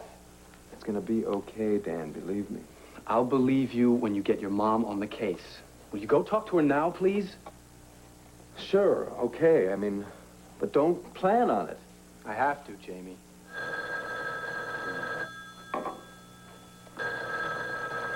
Hello? Hi, Dan. It's me. I think I have some really good news for you. I still don't understand why on earth you went there when you knew Cord was involved in some kind of surveillance. All right, I know it's not very logical, all right? It was just out of pure panic. I was just scared that something was going to happen to him, just like what happened to him on our honeymoon. Well, you could have taken his word for what he was doing. I know, but I didn't. And I know that I made things much worse by not doing that, and you know, this conversation isn't making me feel any better. Look, Tina, if you came here just to make yourself feel better, you really came to the wrong place. I came here because you're just about the most honest person I know. Well, I haven't been doing very well in that department recently. And also because you're almost the only friend I have in Landview. And, ma'am, I'm scared. What if I really did do something awful to Cord? Oh, Tina, Cord is brave, young, strong. Now, don't you worry about him. He'll be just fine. You're right. You're right. I know you're right. And, I'm sorry about what I said when I came in here. Yeah, so am I. I mean, who am I to go around talking about other people, right? Good question. I mean, what you and Pete want to do on your own time, that's your own business, right? I have nothing to do with that. No, I am not implying anything, okay? I'm sure everything is perfectly innocent. Everything? There isn't any everything, damn it. Look, would you be using that tone of voice if that were true? Yes, I would. I'm sorry. You know, you have been married to him for a long time. Oh, I have been married to Jeb Stewart for a long time. Now, Asa Buchanan now, that's another matter altogether. That's what I'm trying to tell you. Look, Asa can be wonderful and kind and charming one minute, and then he's terrible the next. You know, he is perfectly capable of cutting you off without a cent. Oh, come on, he'd never do that. How can you be so sure? Because we have joint checking accounts. Look, Tina, when I was in Malacave, I was working with the children over at the hospital, and I noticed that the hospital, as usual, needed all kinds of things. Space, supplies. So I just simply wrote a check. And Asa didn't say anything about it? Well, he asked me for a receipt. Well, yeah, that's a simple little charity donation. I mean, how much could it be? $1 million. And you just wrote a check?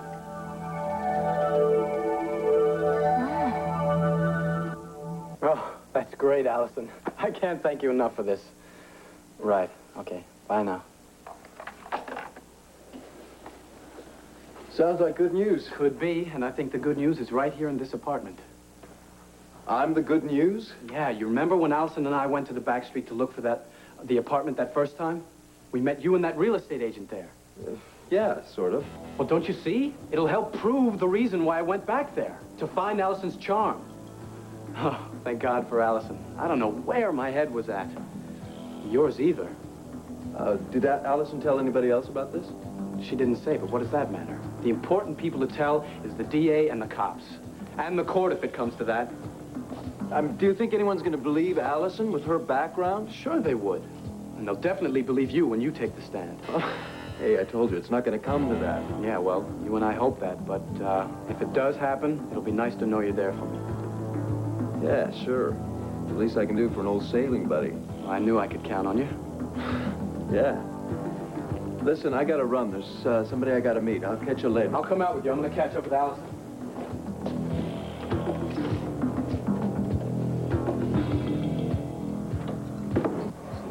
Good as he claimed to be. He could have broken that arm. You're very lucky. Oh, yeah, we're real lucky. You know, I would gladly trade a broken arm for that camera and the pictures I had in it. Damn that guy. Well, it would have made a good front page. I'm just glad that you're alive to tell the story. Clint, you don't understand. I had pictures of everybody going into that meeting. We had enough goods on them to keep them out of business for a while. Now that's never going to happen.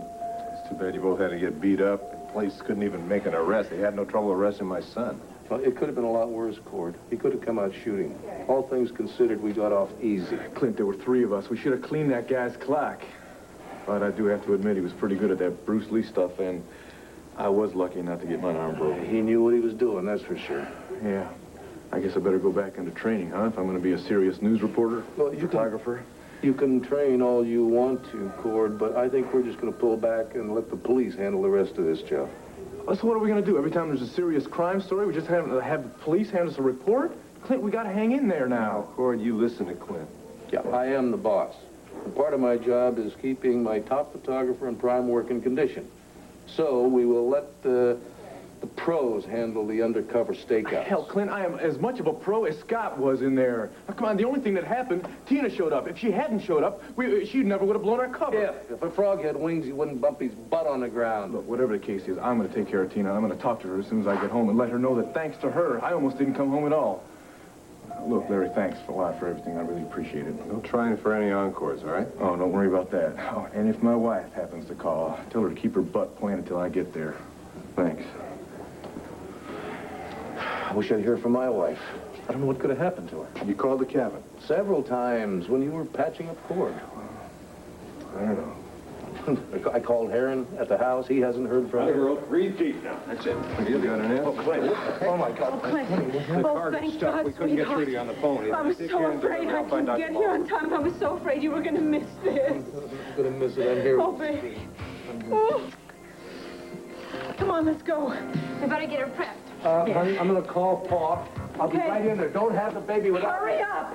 Just hurry up. Hurry, hold my purse.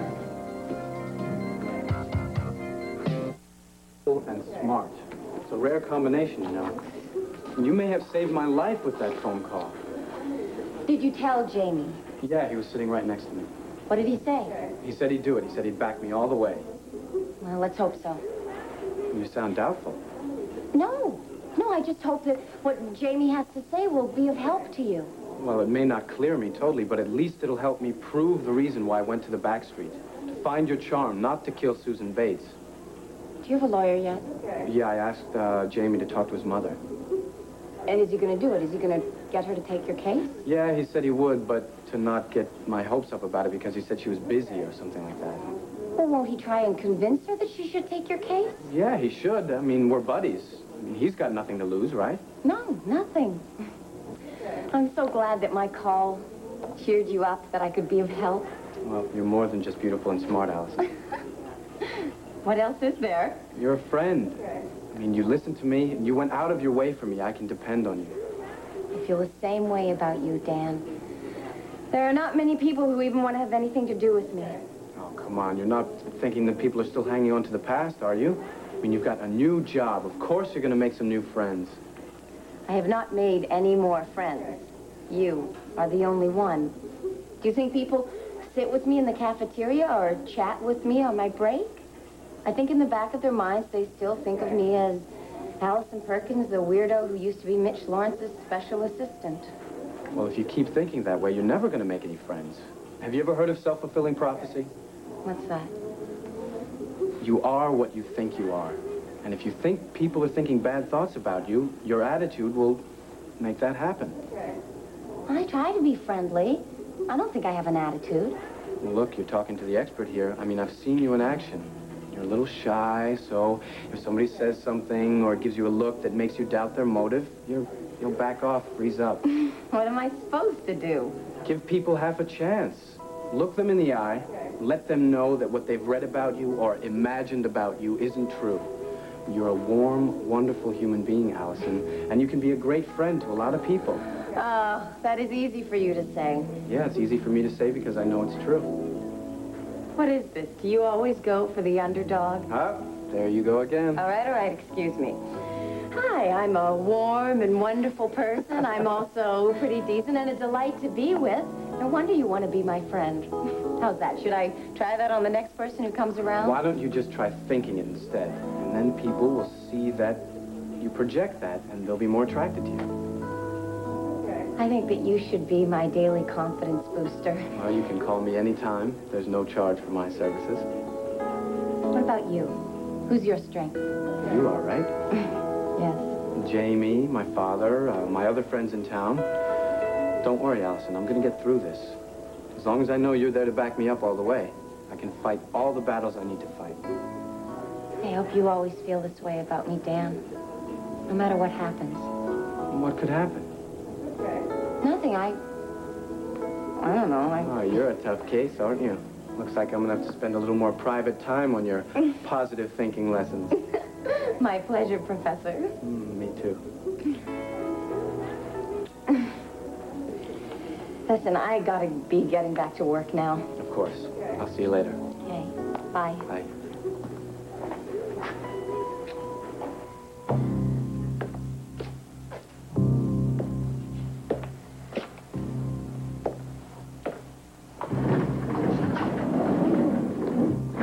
What's the problem? You sounded like the Titanic was going to go down again. Yeah, well, it just might be for both of us. What do you mean, us? Your pal Dan maybe, but you and me, we're in the clear.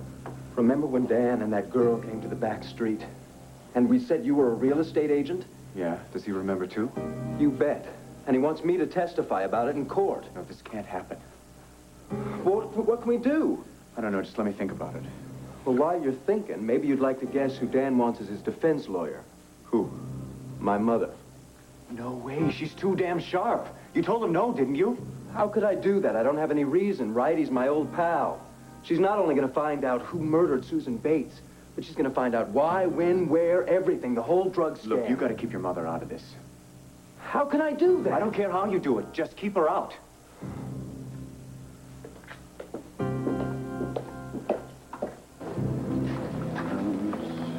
Well, look at me, will you? I'm pacing up and down here. I was going to have the baby instead of Vicky and Clint. Well, we all are in a way. At least I feel like we'll always be part of it. No, you're right, kid. You're absolutely right. Hey, in case I haven't told you, I'm very proud of the way you handled yourself today. Well, I'm proud of you, too. If you hadn't found that car and gotten it running. Never mind that. You are absolutely wonderful. Now I am convinced, totally convinced, that the Mitch Lawrence nightmare is over. Over for good. You bet it is.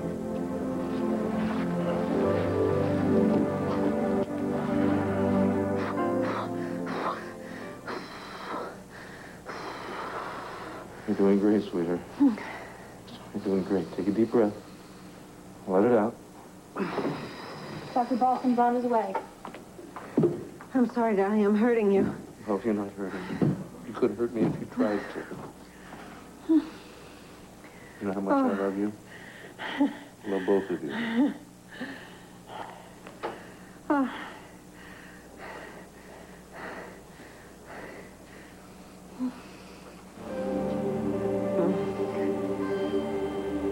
The baby. I have to take Vicky's baby.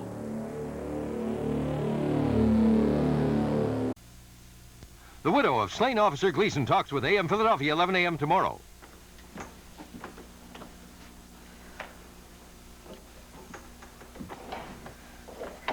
Oh, Cord, honey. Oh, thank goodness you're here.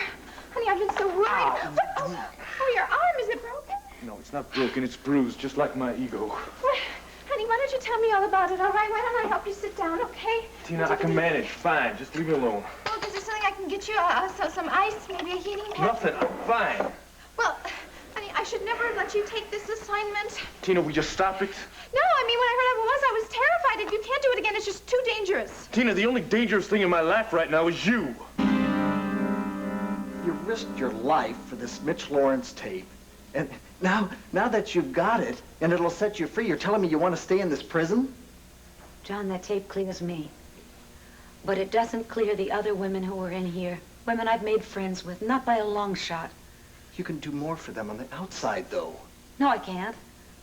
I can't find out where they're being taken at night or by whom. I certainly can't expose the truth to the press or to the public from the outside. It has to be from the inside. Well, Dorian, there's a difference between courage and insanity, you know. Please, just bear with me for a little while longer. No, damn it, Dorian. You know, there's only one explanation for this. If you're not nuts, then you're the biggest phony I've ever met in my life.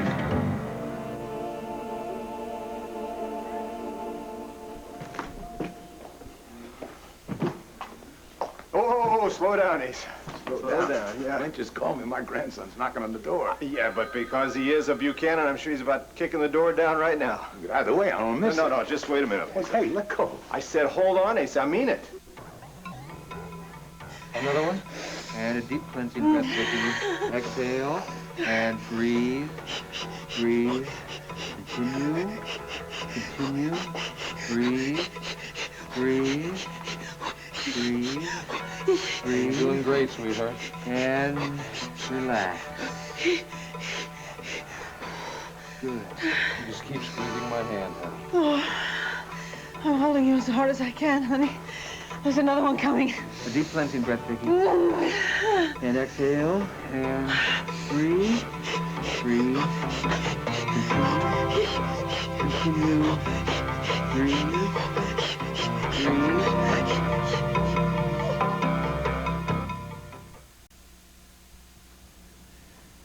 Care to hear it again? No.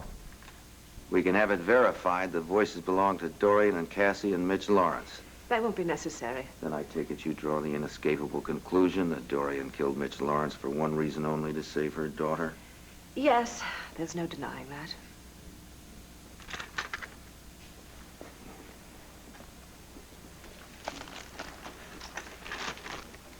You think I enjoyed putting Dorian in prison? Well, Judith, the logic of her story was so overwhelming. Maybe if you'd accepted it from the beginning, things would be different now. My job was to prosecute. Have you ever been in that position, in my shoes, where you had to work like hell to prove somebody guilty and then find them innocent? Yes, I have. Well, if I could do anything to You did your change... job, as you said. You did it damn well. Thanks. No, I mean it. I mean it. You were tough and relentless, but I do have to admire your skill in the courtroom. It's like, nice to hear that now. I appreciate it, under the circumstances. If there's anything I can do to help... Well, the judge has the papers on his desk. As soon as he signs them, Dorian will be released. So, you have me here just to listen to the tape and show me the error of my ways. I guess I did want to gloat, yes.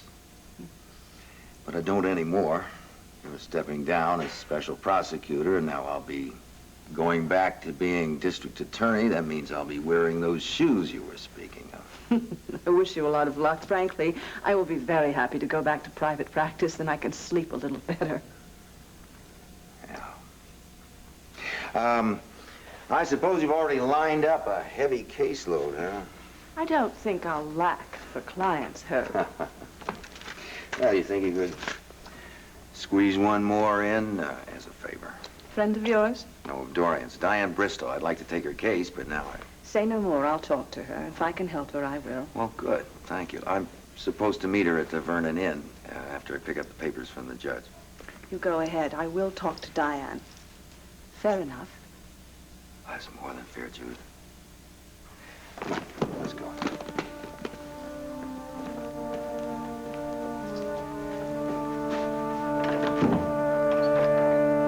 A phony? John, I thought you knew me. Oh, I do. And that's the trouble. You want to stay in this prison for the glory of it, don't you? The story of a lifetime. Dorian Lord, savior of Statesville Prison. Now, wait a minute. I have never shied away from publicity. I admit that. But I'm not doing this for the sake of headlines. I'm doing this for the sake of all of the women who are in this prison. Women who have become my friends, whose lives are at stake. John, now, I'm sorry. I'm not going to desert them, no matter what you think of me. That's fine. You don't care what I think. You probably don't care what I feel. And the fact that your life is precious to me just comes in a distant second, huh? That's great then, Dorian. Be a legend. John, come on, don't, come on. Please, you matter to me. You matter to me very, very much. Well, then don't throw it all away. Not now, sweetheart. When you can be free to come home with me. There's nothing I want more than to come home with you. But if I don't help these women, nobody will. Herb and I will. Just tell me everything that you know about what's going on here. I can't. I just can't. You can't. You want to stay in the prison, but you won't tell me what's coming down. Why? Because I gave my word, and I cannot violate the prison code. The prison code. The prison code. Well, that's just beautiful. What about our code? Did I say that I came in a second? Hell, I'm lucky if I finish third. John, please. Shut the door. Honey, you know that I need you. You know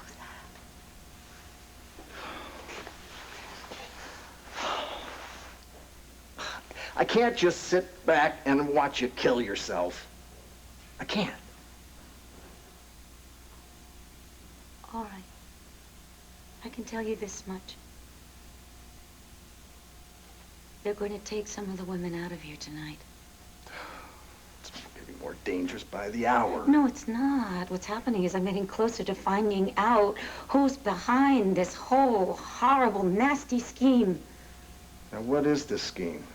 Did Jeannie tell you something? John, please, I can't tell you. You know, don't you? John, just have faith. Oh, I have faith, all right. In your ability to get yourself killed.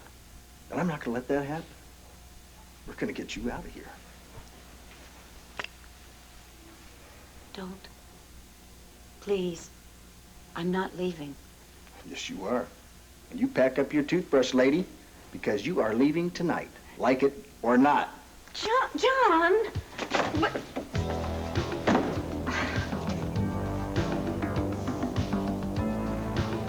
Damn. Judge Duncan just signed Dorian Lord's release. Can't you do anything to stop it? Unfortunately, no. But I can and will stop her. You don't have much time, Warden. We, Vince, we don't have much time. As soon as she walks through that gate, she's going to start doing what she does best, talk. Simple then. We just got to keep her from talking. Maybe we can have a little surprise waiting for her when she gets home. Well, no, you're not giving me much time, Warden. When your neck is on the block, I'm sure you'll come up with something, Vince. You put it that way. I'll see to it that Dorian Lord gets the biggest surprise of her life.